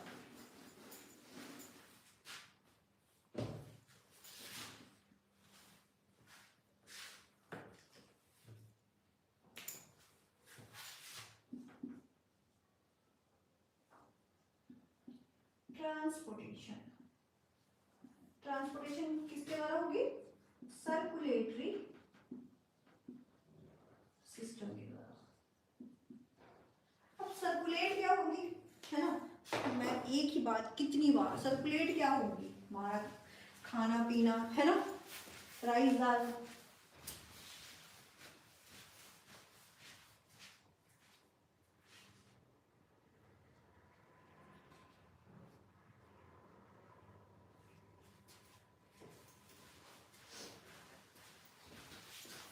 तो ये किस फॉर्म में होगा, सर्कुलेट किस फॉर्म में होगा, ब्लड के फॉर्म में। ब्लड के साथ ऑक्सीजन मिक्स होगा और फिर वो हमारे all over the body cells पहुंचेगा। तो the circulatory system in human being consist of heart, arteries and veins, blood and limbs. ये है सर्कुलेटरी सिस्टम में, क्या है, तीन है, heart, first one is heart, second one is arteries and veins, यही पहुंचाते हैं ना, and third one blood and lymph, blood and lymph, ठीक है। तो चलिए पढ़ते हैं। सबसे पहले the lungs supply oxygen rich blood, अभी अभी पढ़ा था लंग्स के बारे में, क्या करते हैं, lungs supply oxygen rich blood to the left atrium of the heart. आपके पास हार्ट का डायग्राम होगा, उसे खोलो आप अपनी बुक में, वो पेज ओपन करो और वहाँ पे आपको लेफ्ट आर्टरियम, राइट आर्टरियम सब कुछ गिवन होगा। तो जो लंग्स है वो क्या करती है, ऑक्सीजन रिच ब्लड भेजती है, और वो कहाँ भेजती है, left atrium to the heart. The left atrium relaxes when it is collecting the blood and contract when blood is transfer. तो जैसे उस ब्लड आ रही होती है आर्टरियम में, तो उस टाइम तो वो क्या करता है, रिलैक्स होके होता है, आओ आओ, और जैसे जाने की टाइम होती है वो कॉन्ट्रैक्ट हो जाता है कि अब ब्लड फ्लो होने वाला है, राइट। अगर वो उस टाइम रिलैक्स रहेगा तो एक बहुत बड़ा अमाउंट ऑफ चला जाएगा, तो इसलिए वहाँ पे जो वो जो है वॉल है वो क्या होते हैं, सिकुड़ रहे होते हैं, सो दैट कि एक फिक्स अमाउंट ऑफ ब्लड निकल रहा हो, राइट।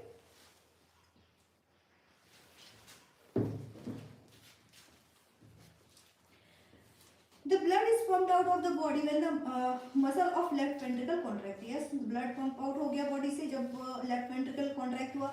उसके बाद deoxygenated blood comes from the body to the upper chamber of the right, that is right atrium. Left atrium में ब्लड क्या हो रहा था, ब्लड आ रहा था और ब्लड निकल रहा था. राइट एट्रियम में क्या हो रहा है, जो डीऑक्सीजनेटेड ब्लड भी पड़ा था ना, तो वो क्या करते हैं, जितने भी हमारे सेल में ऑक्सीजनेटेड ब्लड गए, अब ऑक्सीजन निकल गया, तो अब जिसमें ऑक्सीजन नहीं हो, क्या होता है, ब्लड वेसल क्या कर रहा होता है, खींच रहा होता है, तो वो एब्जॉर्ब करके वो कहाँ तक पहुंचाता है, राइट एट्रियम, अपर साइड में पहुंचाते हैं, राइट एट्रियम के ऊपर साइड में पहुंचाते हैं. और वहां पे राइट एट्रियम क्या हो जाती है, एक्सपेंड, क्योंकि एक्सपेंड नहीं करेगी तो एक बिग अमाउंट ऑफ, एक बहुत बड़ा अमाउंट ऑफ आ रहा है ब्लड, तो स्पेस भी बढ़ाना चाहिए, तो क्या एक्सपेंड हो जाती है. फिर जब निकलता है वो फिर कॉन्ट्रैक्ट, निकल रहा है, जब वो आ रहा है फिर बढ़ा है, जब निकल रहा है फिर कॉन्ट्रैक्ट. समझ में आ रहा है. और यहाँ पे फिर दोबारा से वो लेफ्ट आर्टरी में भेजता है, सो दैट कि भैया चलो इसे ऑक्सीजनेटेड करो, लंग्स में भेजता है, वो जाके ऑक्सीजनेट होकर वापस आता है, फिर वहाँ से all over the body surface फिर जाता है. Right ventricle have thicker muscular wall so that they pump blood into various organ. Right ventricle की अब क्योंकि जब जो ब्लड है वो अब ऑल ओवर द बॉडी जा रही है, इसका मतलब कितने प्रेशर से, कितना प्रेशर होगा वहाँ पे, तो अगर वो सेल वॉल अगर थिक ना हुई तो वॉल फट भी सकती है. तो जो राइट एट्रियम की जो वॉल होती है वो काफी थिक होती है, सॉरी राइट वेंट्रिकल्स की wall ensure the blood does not flow backward when the artery और वेंट्रिकल कॉन्ट्रैक्ट.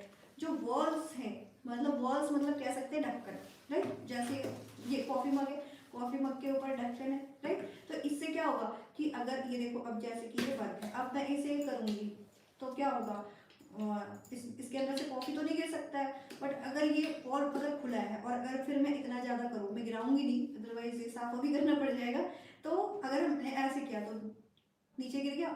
तो वॉल्स जैसे इसके लिए जरूरी है वैसे हार्ट के लिए भी वॉल्स जरूरी है. Ensure that the blood does not flow backward when the artery और ventricle contract. Blood circulation in human body double circulation होती है हमारी. डबल सर्कुलेशन क्यों होती है, क्योंकि एक ही टाइम पे ब्लड हमारी बॉडी में जा भी रहा होता और ऑक्सीजनेटेड ब्लड जा भी रहा होता और डीऑक्सीजनेटेड ब्लड वापस भी आ रहा होता है. 2 वे है ये, 1 वे नहीं है कि एक बार में या तो ब्लड डीऑक्सीजनेटेड ब्लड आएगा या फिर एक बार में ऑक्सीजनेटेड ब्लड सप्लाई होगा, ऐसा तो नहीं है, चलता रहता है. इधर से जो राइट वेंट्रिकल, राइट एट्रियम का जो काम है वो कर रहा है, इधर जो लेफ्ट एट्रियम, लेफ्ट वेंट्रिकल का जो काम है वो कर रहा होता है, राइट. तो इसलिए डबल सर्कुलेशन कहते हैं. Direction of blood flow through human heart. Pulmonary circulation है, blood moves from the heart to the lungs and back to the heart. कहाँ से कहाँ तक जो डीऑक्सीजनेटेड ब्लड आई कहाँ स्टोर हुई, वो सारी हार्ट में स्टोर हो रही है. जो डीऑक्सीजनेटेड ब्लड होती है वो कहाँ स्टोर होती है, हार्ट में होती है. हार्ट से कहाँ जाती है, लंग्स में. भैया फिल्टर करो, ऑक्सीजन डालो इसमें, लंग्स ने क्या करा, फिल्टर किया, दोबारा फिर कहाँ आई, हार्ट, और फिर हार्ट ने हर बॉडी पार्ट्स में भेजा. राइट, समझ आ रही है क्या कह रही हूँ मैं.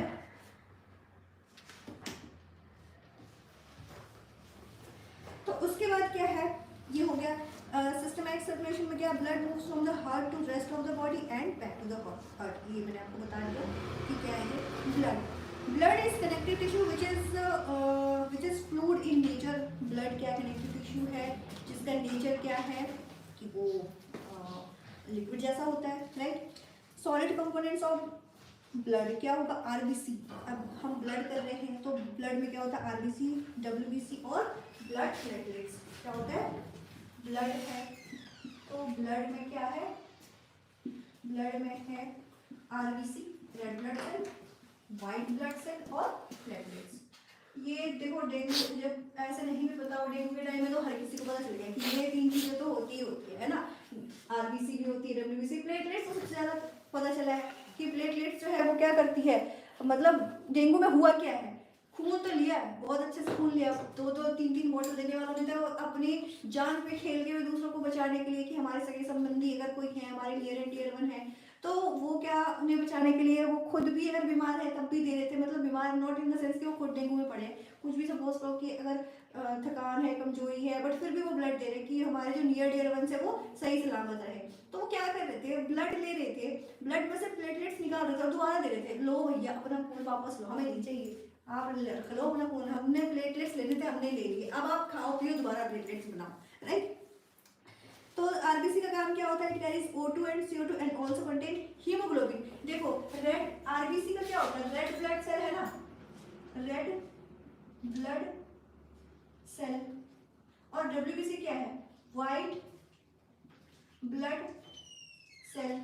तो RBC को RBC पता क्यों बोलते हैं? क्योंकि ये रेड कलर का होता है, जो हीमोग्लोबिन है उसका कलर क्या होता है? रेड होता है, तो इसीलिए इसे क्या कहते हैं? RBC कहते हैं। व्हाइट ब्लड सेल, अब कहोगे मैम व्हाइट कलर का होता होगा ये, है ना? नहीं, इसका काम होता है कुछ, ये क्या है? आर्मी है ये क्या है? आर्मी है, जो फाइटर है। जैसे ही कोई बाहरी मतलब हमारी बॉडी में जो है वो तो है भाई, नोन टू है, ये तो हमारे अपने हैं। जैसे दुश्मन ने अटैक किया, दुश्मन मतलब जर्म्स, जो बीमारियां फैल रही है वो अगर आ गया, जो जर्म्स आए उसमें क्या करते हैं? ये फाइट करते हैं। अगर जर्म्स आया है थोड़ा और हमारे पास सेना बहुत बड़ी है तो वो भगा देता है। और ये जो सेना है, ये जो WBC है, वो कैसे बढ़ता है? जो हमारे इम्यूनिटी पावर होती है ना, वही है ये कि RBC मतलब रेड ब्लड सेल्स अगर मतलब आपके अच्छे, इसका मतलब क्या? आपकी इम्यूनिटी बहुत अच्छी है, तो वो अगर वो ठीक रही तो वो भगा दिया उसे, जाओ जाओ। और अगर ये वीक रही, खाया पिया नहीं है, ढंग से न्यूट्रिशन ले नहीं रहे हैं, डाइट प्रॉपर है नहीं हमारी, तो वहाँ क्या होता है कि हमारी बॉडी में जो चाहिए फाइट करने के लिए, जो हथियार मुझे हमने दिया ही नहीं है, तो क्या ही फाइट करेंगे वो, राइट? तो ये थे ये इन तीनों के काम से। और ब्लड जो प्लेटलेट्स होते हैं, बेसिकली इनका काम क्या होता है? ये ब्लड को क्लॉट करते हैं। जैसे कि एक्सीडेंट हो जाता है, ये कट कहीं पर भी कट लग जाए तो देखो थोड़ी देर बाद ब्लड रुक जाता है एंड वहाँ पे एक सॉलिड सरफेस सा जम जाता है, तो वो क्या होता है? ब्लड क्लॉट होता है, उसी ब्लड क्लॉटिंग कहते हैं। तो जो प्लेटलेट्स है, इसका काम यही होता है। लिक्विड कॉम्पोनेंट प्लाज्मा है। It is a yellow colour fluid which contains 90% of water and 10% of organic substance. Lymph का काम है, it is a yellowish fluid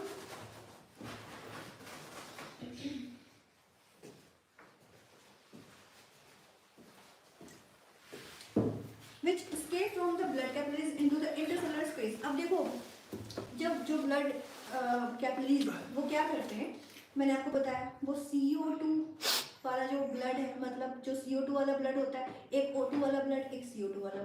तो जो O2 वाला है उसे ऑक्सीडेटेड ब्लड कहते हैं, और जो CO2 वाला उसे डीऑक्सीडेटेड ब्लड कहते हैं, राइट? तो एक बात बताओ, अब CO2 मतलब पता है ना, कार्बन डाइऑक्साइड, जो जैसे कि हमने रेस्पायर किया, ग्लूकोज ब्रेक डाउन हुआ, पढ़ा था पीछे। अब ये मत कहना कि याद नहीं, C6H12O6 जब हमने उसे क्या किया था? ब्रेक डाउन हुआ था, तो C6C3 में हुआ था, सारा कुछ याद आ रहा है? तो वहां पे क्या हुआ था? जब ऑक्सीजन के प्रेजेंस में हो रहा था या एब्सेंस में हो रहा था, इथेनोइक एसिड बना रहा था, उसने क्या बनाया था? CO2 बनाया था प्लस H2O बनाया था।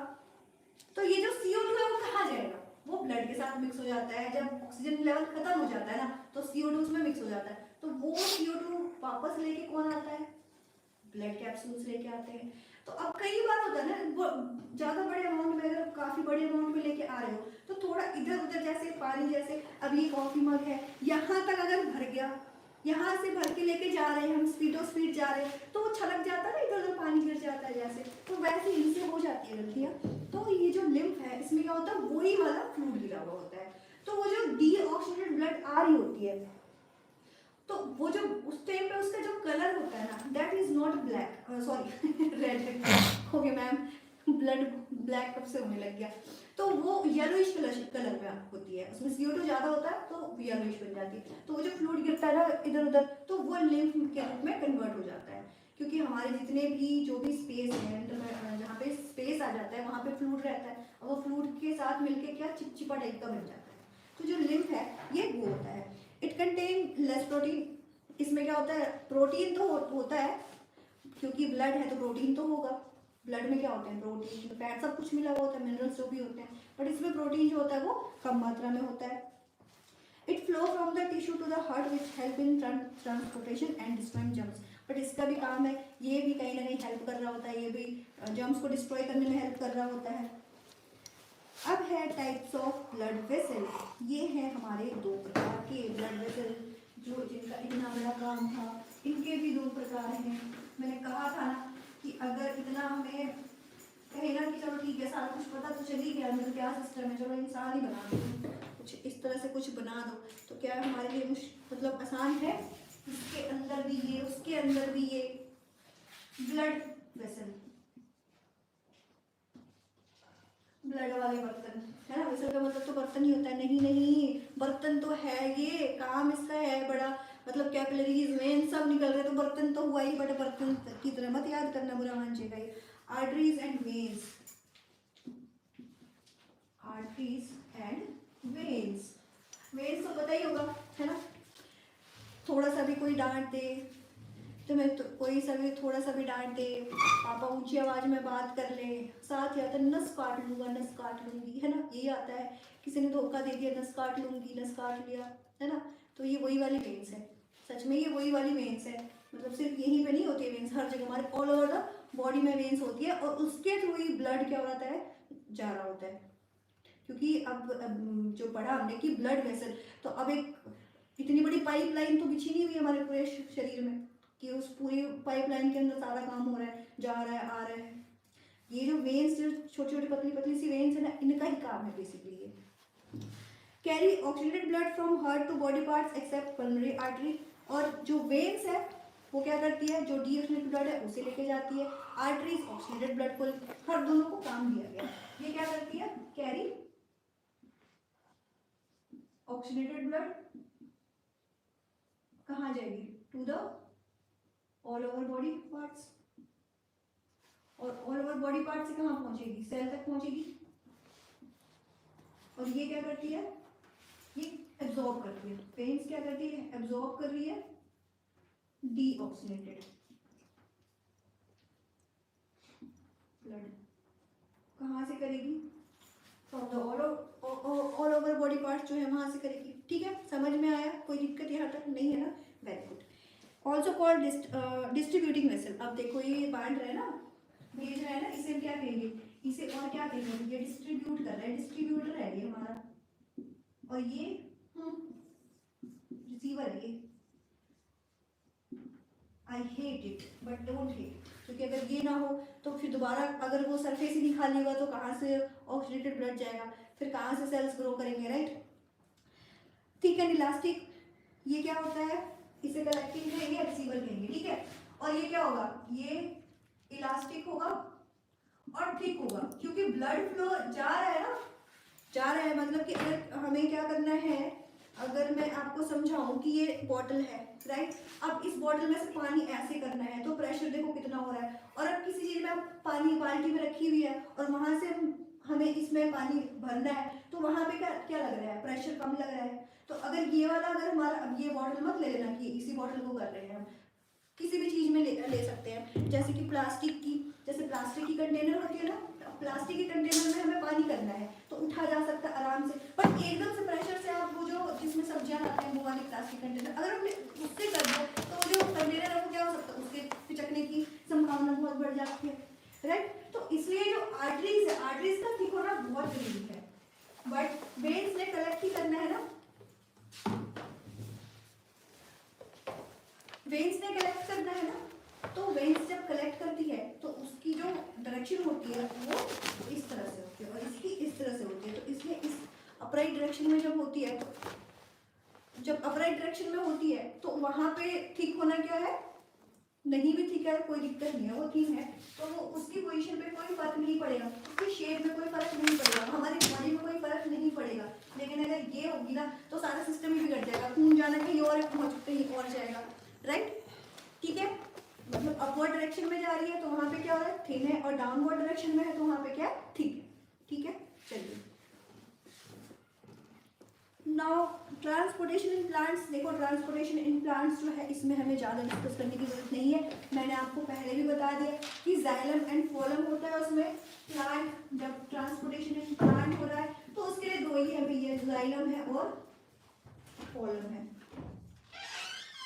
जाइलम में क्या करना है, वाटर और मिनरल को लाना है, कहाँ तक लाना है, जहाँ पे फोटोसिंथेसिस हो सके। और फोटोसिंथेसिस कहाँ होगी, हमने अभी पढ़ लिया है ये सारा कुछ, पीछे ये टॉपिक मेरे सामने अभी आया, मैंने क्या बताऊँ आपको। और फॉलन खाना बन गया, चलो भैया फूड प्रिपेयर्ड, अब जाओ चलो बांट के आओ, खाना बना, अब सब में बटेगा।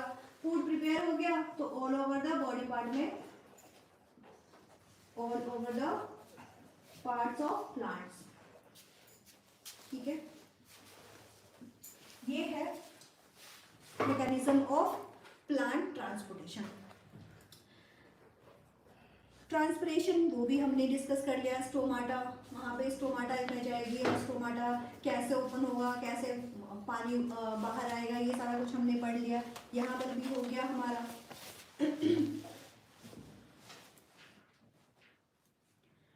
तो अब ये अगर हम इस टॉपिक को प्लांट और जो हमारा क्या था, ह्यूमन बीइंग था, राइट, ह्यूमन बीइंग में जो ट्रांसपोर्टेशन था, और प्लांट का तो बहुत अच्छा जाइलम एंड फॉलम में हो गया। अब अगर हम इसकी बात करें, ह्यूमन बीइंग वाले की बात करें, तो वहाँ पे हमने क्या पढ़ा था, हार्ट थे, लंग्स थे, लंग्स का एक डिफरेंट पोर्शन हमने कर दिया। अब हार्ट हम पढ़ रहे करें, 4 चैम्बर्ड होते हैं हार्ट हमारे, लेफ्ट राइट, लेफ्ट आर्टरियम और right ventricle, left ventricle and right atrium, right, ये था हमारा। अब इसमें हमने क्या देखा था, ब्लड वेसल। अब ब्लड वेसल में क्या किया था, ब्लड वेसल को हमने 2 भागों में, हमने नहीं बांटा है, भगवान ने बांटा है ना, ऊपर वाले ने, सृष्टिकर्ता ने करा है, तो 2 भागों में करा है। पहला क्या है, आर्टरीज, और दूसरा वेन्स है।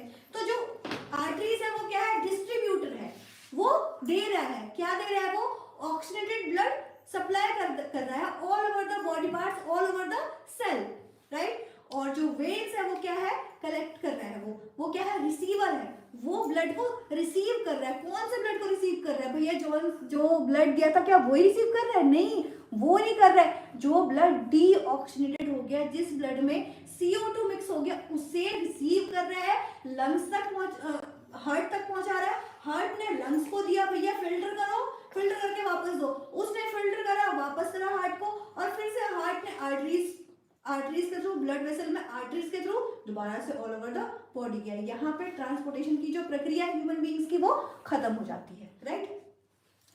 अब हम करेंगे excretion system in human being, the very last topic of this chapter. उसके बाद हमारा चैप्टर खत्म हो जाएगा, क्योंकि उसके बाद तो एस्पिरेशन एक पूरा चैप्टर ही पढ़ना है ना।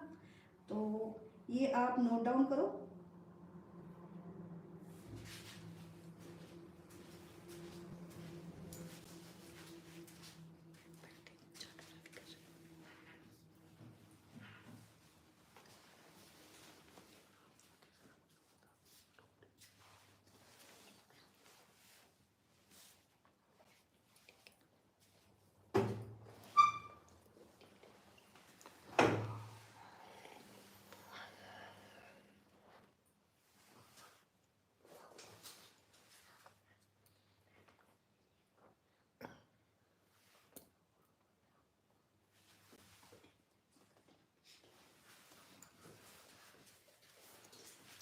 तो चलिए एक्सक्रीशन का स्टार्ट करें।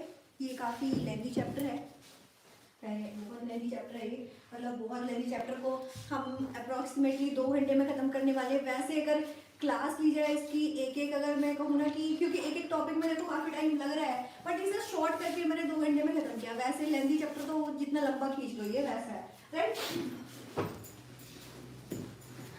बट इन शॉर्ट में आपके साथ सारे टॉपिक्स, नॉट रेलिवेंट टॉपिक्स, मैं हर एक टॉपिक आपके साथ डिस्कस कर रही हूँ, क्योंकि रिविजनरी क्लास है। अगली क्लास अगर इस चैप्टर की आई तो इससे भी शॉर्ट आ सकती है, और इसके बाद फिल्टर होके, और आप कोशिश करना कि आप खुद इसके शॉर्ट नोट्स बनाओ। आप कोशिश करना कि इसकी रिवीजन, अभी मैंने 2 घंटे में कराई ना, आप 1.5 घंटे में कर सको, आप इसे 50 मिनट्स में कर सको, और आप मैसेज करना कि आज मैंने ये 30 मिनट्स में ख़त्म कर लिया ये चैप्टर, और नेक्स्ट क्लास में मैं 10 मिनट्स में चैप्टर खत्म कराऊंगी आपके। अब आप कहोगे 10 मिनट में कैसे, बस ये BDDP क्लासेस का कमाल है, ये जादू है जो आप जरूर देखोगे, राइट। अगली क्लास में जो हमारी क्लास होने वाली है वो 10 मिनट्स में खत्म होने वाली है। That's a promise of BDDP classes, not mind, BDDP classes की है। ये क्लास नहीं ले रही होंगी, बट ये प्रॉमिस BDDP क्लासेस 2017 का है, ठीक है। चलिए excretion system in human beings करते हैं। अब देखो, खाना खा लिया है ना, पचा भी लिया, न्यूट्रिशन कर लिया, डाइजेस्ट भी कर लिया, ब्लड भी बन गया।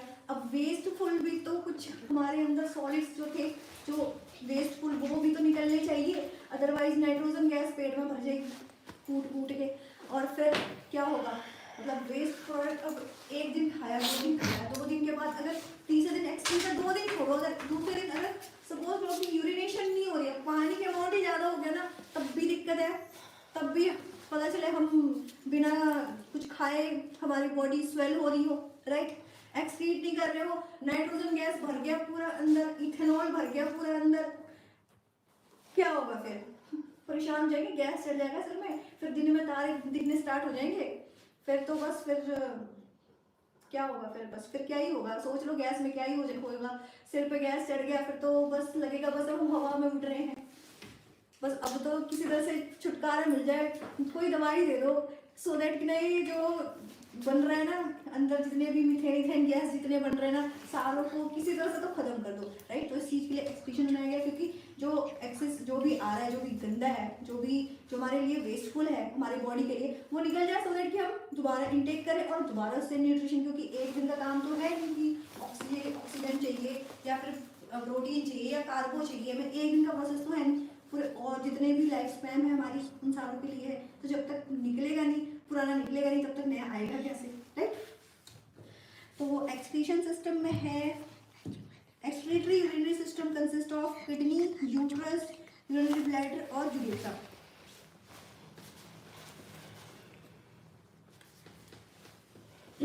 क्या है एक्सक्रीटरी सिस्टम में? क्या होगा? एक्सक्रीट मतलब वेस्टफुल निकालना, राइट। जो भी बॉडी में जो भी वेस्ट है, जैसे कि सपोज करो कि हम बना रहे हैं संतरे का जूस, है ना, बना लिया, चलो किचन में, चलो फिर से चलो किचन में, है ना, न्यूट्रिशन में भी हर चीज में किचन ले गए मैं आप, है ना, भटूरे भी खिला दिए थे।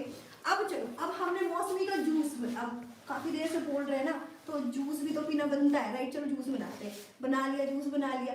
अब हम जूस बनाएंगे, तो जूसर में अगर आप बना रहे हो तो आप देखोगे कि छिलके को करके डाला, कर किया, जूस निकल गया, और देखते होंगे आप कि इतना अमाउंट ऑफ, मतलब ड्राई रफ सा दिखेगा आपको कि वो ड्राई है, ना तो उसमें पानी है ना तो उसमें बीज दिखेगा आपको, मतलब ड्राई रफ सा लगेगा कि इसमें पानी का अमाउंट कुछ है ही नहीं, वेस्टफुल है, मतलब अब इसमें कुछ बचा ही नहीं है, जितने भी उसके न्यूट्रिशन थे वो उस जूस में आ गए, बस वही है। और आप उसे क्या करते हैं फिर? ऐसा तो नहीं कि उसे स्टोर करके रखते हो, क्या करते हो? उसे फेंकते हो बाहर, घर में तो नहीं रखते हो। तो वैसे ही ये जो हमारी बॉडी में जितने भी हमारे लिए यूजफुल है, वो एज अ लिक्विड हमारी बॉडी में आ गया है। और वो एज अ लिक्विड कैसे आया है? ब्लड, सारा कुछ हमने डाइजेस्ट किया था ना, और वो सारा कुछ क्या बना था? ब्लड बना था। तो वो ब्लड हमारे लिए यूजफुल रह गया, और जो भी ये वेस्ट है ना, जो कचरा है, ये सारा क्या करेंगे? अब हम बॉडी से बाहर निकालेंगे, राइट। तो चलिए करते हैं हम। तो अब इसके लिए देखो क्या है, अब जैसे कि हमने सारा पूरा सिस्टम पढ़ा ना, कि डाइजेस्टिव सिस्टम पढ़ा है हमने, या फिर ट्रांसपोर्टेशन के लिए मैकेनिज्म पढ़ा है, ये सारा कुछ पढ़ा है हमने। तो वैसे ही एक्सक्रीटरी सिस्टम के लिए भी है, इसके लिए भी एक पूरा प्रोसेस है, क्योंकि हमने शुरू में ही पढ़ा है कि कुछ भी पढ़ेंगे तो कुछ भी है तो ऑर्गेनाइज वे से है, तभी वो लाइफ प्रोसेस के अंदर यही है कि ऑर्गेनाइज वे से सब कुछ होगा। ऐसा नहीं है कि कभी कुछ हो गया कभी कुछ हो गया, एक वाइड वैरायटी ऑफ सारी चीजों का लगना है, सेल ऑर्गेनल्स लगना है, और हर एक ऑर्गन लगना है, उस ऑर्गन के अंदर भी बहुत सारी प्रक्रियाएं हैं जो होनी है, राइट। तो इसका देखते हैं एक्सक्रीटरी सिस्टम का क्या है। द एक्सक्रीटरी ऑर्गन्स कौन कौन से हैं वो जानते हैं, ठीक है। क्या कर रहे हैं? एक्सक्रीटरी सिस्टम कर रहे हैं, मेंशन कर रहे हैं टॉपिक।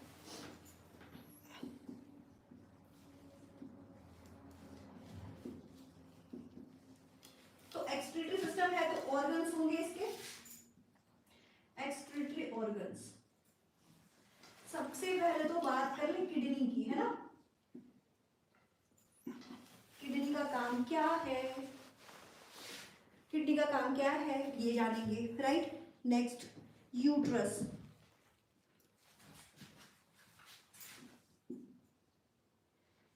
तीसरा है यूरिनरी ब्लैडर,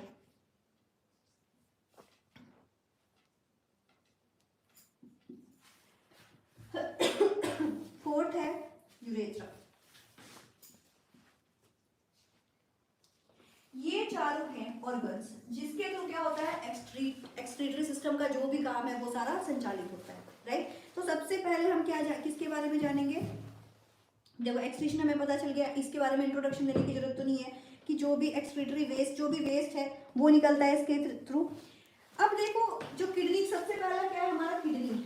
तो किडनी में क्या होता है? Each kidney contains many filtration unit called as nephrons. क्या है किडनी में? क्या है? नेफ्रॉन्स, बहुत सारे नेफ्रॉन्स है किडनी में। क्या है? बहुत सारे नेफ्रॉन्स है। Nephrons are made of cluster of thin walled capillaries called, छोटे छोटे होते हैं ग्लोब्यूल्स। जो ग्लोब्यूल्स हैं क्या है? छोटे छोटे ग्लोब्यूल्स होते हैं which is associated with a cup like structure called women capsule. क्या है? वोमेन कैप्सूल है किडनी में। देखो किडनी की जो स्ट्रक्चर होती है आपके बुक में होगी, देखो आप अपना बुक खोल के देखो, आपको वहाँ पे दिख रहा होगा किडनी का स्ट्रक्चर होगा। दो, एक लेफ्ट किडनी होती है, एक राइट किडनी होती है ना, तभी किडनी बेच के आए बोल लेते हैं लोग, दो किडनी होती है तो अब उसमें क्या होता है? एक वोमेन कैप्सूल होता है कुछ इस तरह से। देखो मैं पूरा डायग्राम नहीं बनाऊंगी, जैसे ये एक इधर है, एक ये है किडनी का, ये स्ट्रक्चर नहीं है, कुछ और स्ट्रक्चर बनाऊंगा। जैसे स्ट्रक्चर कुछ इस तरह का हो गया, हार्ट स्ट्रक्चर का बना दिया मैंने, ठीक है। अब यहाँ से क्या है? एक इस तरह का बना हुआ है, वोमेन कैप्सूल टाइप का बना हुआ है। और यहाँ से क्या होता है? जो मेटाबॉलिक एक्टिविटीज होते हैं हमारी बॉडी में, जो भी मेटाबॉलिक एक्टिविटीज हो रहे हैं हमारी बॉडी में, many kind of waste including nitrogenous waste. मैंने कहा था कि जो भी वेस्ट होते हैं ना वो नाइट्रोजनस वेस्ट होते हैं, नाइट्रोजन मिक्स होते हैं, इथेन, तभी इथेन मीथेन गैस, तभी सारा कहा था मैंने नहीं, और वो रिमूव होने बहुत जरूरी है। और ये कहाँ से होता है? वोमेन कैप्सूल से होता है। The long tube which terminate through this capsule. तो ये आया किडनी में, आए ये सारा जो भी हमारा वेस्टफुल जो भी चीजें आ रही है, जो नाइट्रोजन वेस्ट होता है, वोमेन कैप्सूल के थ्रू किडनी तक आता है। And then as this filtrate moves down the tubular part, glucose, amino acid, salt and excess water, जैसे जैसे किडनी से जैसे जैसे नीचे आती जाती है चीजें, तो एक्सेस अमाउंट ऑफ वाटर जो है वो सारा कहाँ स्टोर होता जाता है? हमारे यूट्रस में। कहाँ पे? यहाँ पे यूट्रस में। किडनी से हो गया, बहुत सारे नेफ्रॉन से मिलके बना था ये, ठीक है। उसके बाद क्या हुआ? अब यहाँ से एक्सेस अमाउंट ऑफ सॉल्ट हो गया, excess amount of amino acid हो गया, ये सारा कुछ कहाँ पे चला जाता है? तो लॉन्ग ट्यूबुलर पाइप कहाँ पे जाता है? यूट्रस पे जाता है। So the fluid now flowing in the tubular part is urine which gets collected in the collecting duct of nephron. तो अब वहाँ से absorb होगी ना जो फ्लूइड था, जो एक्सेस अमाउंट था, एक्सेस अमाउंट ऑफ जो था वो सारा कहाँ आ गया? यूट्रस पे आ गया। और ये यूट्रस से कहाँ, किस तरह से आया? वो जो वोमेन कैप्सूल्स था वहाँ से होते हुए कहाँ पे आया है? यूट्रस पे आया है। The collecting duct together leaves the kidney at a common point by forming the uterus. Each uterus drains its urine. यहाँ से क्या हो रहा है? जो यूट्रस से अब यहाँ पे आके जमा हो गया, फ्लूइड लाइक आया है, क्योंकि जो रेस्ट है वो सारा किडनी में रह गया है। ये नेफ्रॉन के थ्रू यहाँ तक आया है, और ये जो अब ये यूरिन बन गया है, जो फ्लूइड लाइक आया है, ये जो फ्लूइड आया है, ये क्या बन गया? इस फ्लूइड को क्या कहते हैं? इस फ्लूइड को क्या कहते हैं? यूरिन। और ये कहाँ आ गया? यूरिनरी ब्लैडर में आके इकट्ठा हो गया। तो जैसे यूरिनरी ब्लैडर पे इकट्ठा हो गया, वैसे ही जब बहुत अमाउंट ऑफ आता जाता है तो यहाँ पर भी क्या होता है? दोबारा से एब्जॉर्ब होकर दोबारा जाता है वहां तक, सो दैट कि अब भी जो अगर कुछ रह रहा है ना कि कुछ रखने लायक है तो भैया रख लो, और अब दोबारा फिल्टर होके जब यूरिनरी ब्लैडर पे आती है फिर थ्रू यूरेथ्रा वो पास ऑन हो जाती है, राइट। ये था यूरिनरी का स्ट्रक्चर ऑफ नेफ्रॉन, वो आप देख लेना, फंक्शन में बता देती हूँ। इसका काम है excretion of nitrogenous waste to maintain the water and ionic balance. Artificial, अब देखो अब इसके बाद होता है ना कि काम नहीं कर रहा है ढंग से तो किडनी फेल भी हो जाती है। फिर वहाँ जब किडनी फेल होती है, किसी ने किडनी फेल होती है तभी किडनी किसी को हम दान में देते हैं सो दैट कि उसकी ज़िंदगी बच सके। तो आर्टिफिशियल किडनी भी होती है, जिसमें क्या होता है? The process of purifying blood bye an artificial kidney, it is meant for kidney failure patient. और ये किसके लिए? किडनी फेलियर पेशेंट के लिए है। Excretion in plants, that is transpiration, जो था वो एक्सक्रीशन ही है। फॉर्मेशन बता दिया मैंने कि फॉर्मेशन कैसे होती है, ग्लोबुलर फिल्ट्रेशन होता है, रीअब्जॉर्प्शन होता है एंड देन सीक्रेशन होती है, ठीक है। तो ये यहाँ पे आके हमारा जो एक्सक्रीटरी सिस्टम वाला टॉपिक जो है वो खत्म हो गया। ये क्या हुआ था किडनी में, जो भी जितने भी एक्सेस अमाउंट ऑफ जो भी सारा कुछ था, सॉल्ट,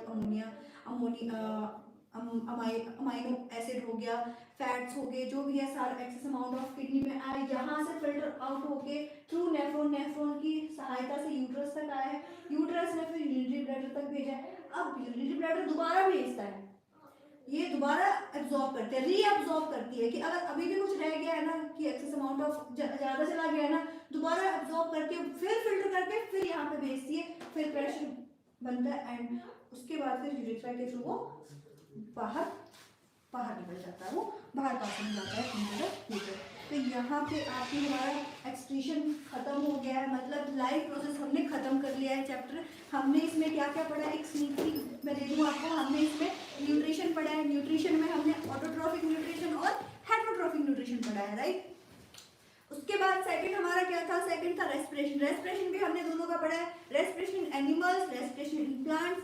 रेस्पिरेशन कैसे कर रही थी एनिमल्स में, हम तो हमारा पूरा बताया था, नेजल कैविटी, उसके बाद सारा कुछ पढ़ा था, वॉइस बॉक्स सब कुछ पढ़ा था, यहाँ से होते हुए हुआ था हमारा। और प्लांट्स में क्या, स्टोमाटा के थ्रू हुई थी। ट्रांसपोर्टेशन में हमने क्या पढ़ा, ब्लड, हार्ट पढ़ा है, राइट। हार्ट पढ़ा है हमने, क्या पढ़ा है, हार्ट पढ़ा। हार्ट में देखो कि किस तरह से वेन्स, आर्टरीज, कैसे ऑक्सीडेटेड ब्लड, डीऑक्सीडेटेड ब्लड सब कुछ जा रही थी, राइट। यहाँ पे हमने ट्रांसपोर्टेशन में ये पढ़ा। नेक्स्ट हमारा एक्सक्रीशन, ये जो बोलो मैं इतनी आसानी से अगर हमने पढ़ लिया होता तो इतना टाइम कहाँ लग रहा होता। कोई नहीं, अगली क्लास में ये हमारा प्रॉमिस है आपसे कि ये चैप्टर 10 मिनट्स में मैं रिवाइज कराऊंगी आपको। ये इन डिटेल्स पढ़ाया था, अब जो रिवीजन होगी वो 10 मिनट के अंदर होगी। ये एक चैलेंज है, ये मेरे ख्याल से यूट्यूब की हिस्ट्री में छोड़ो, पूरे इंडिया की हिस्ट्री में ये ऐसा पहली बार होगा कि 10 मिनट में चैप्टर खत्म कराया जाएगा, राइट। ये चैलेंज है हमारा, हम 10 मिनट में लाइव प्रोसेस आपका खत्म कराएंगे, अच्छे से रिवाइज कराएंगे, राइट। तो मिलते हैं कल अगली क्लास में अगले चैप्टर के साथ, चैप्टर 6 के साथ, छठे दिन। Till then keep practicing for this chapter. और डायग्राम आप प्रैक्टिस करना, डायग्राम यहाँ पे नहीं मैंने आपको प्रैक्टिस कराया, ये आपका काम है, आप डायग्राम प्रैक्टिस करोगे, राइट। तो till then keep practicing, bye bye, जय श्री कृष्णा।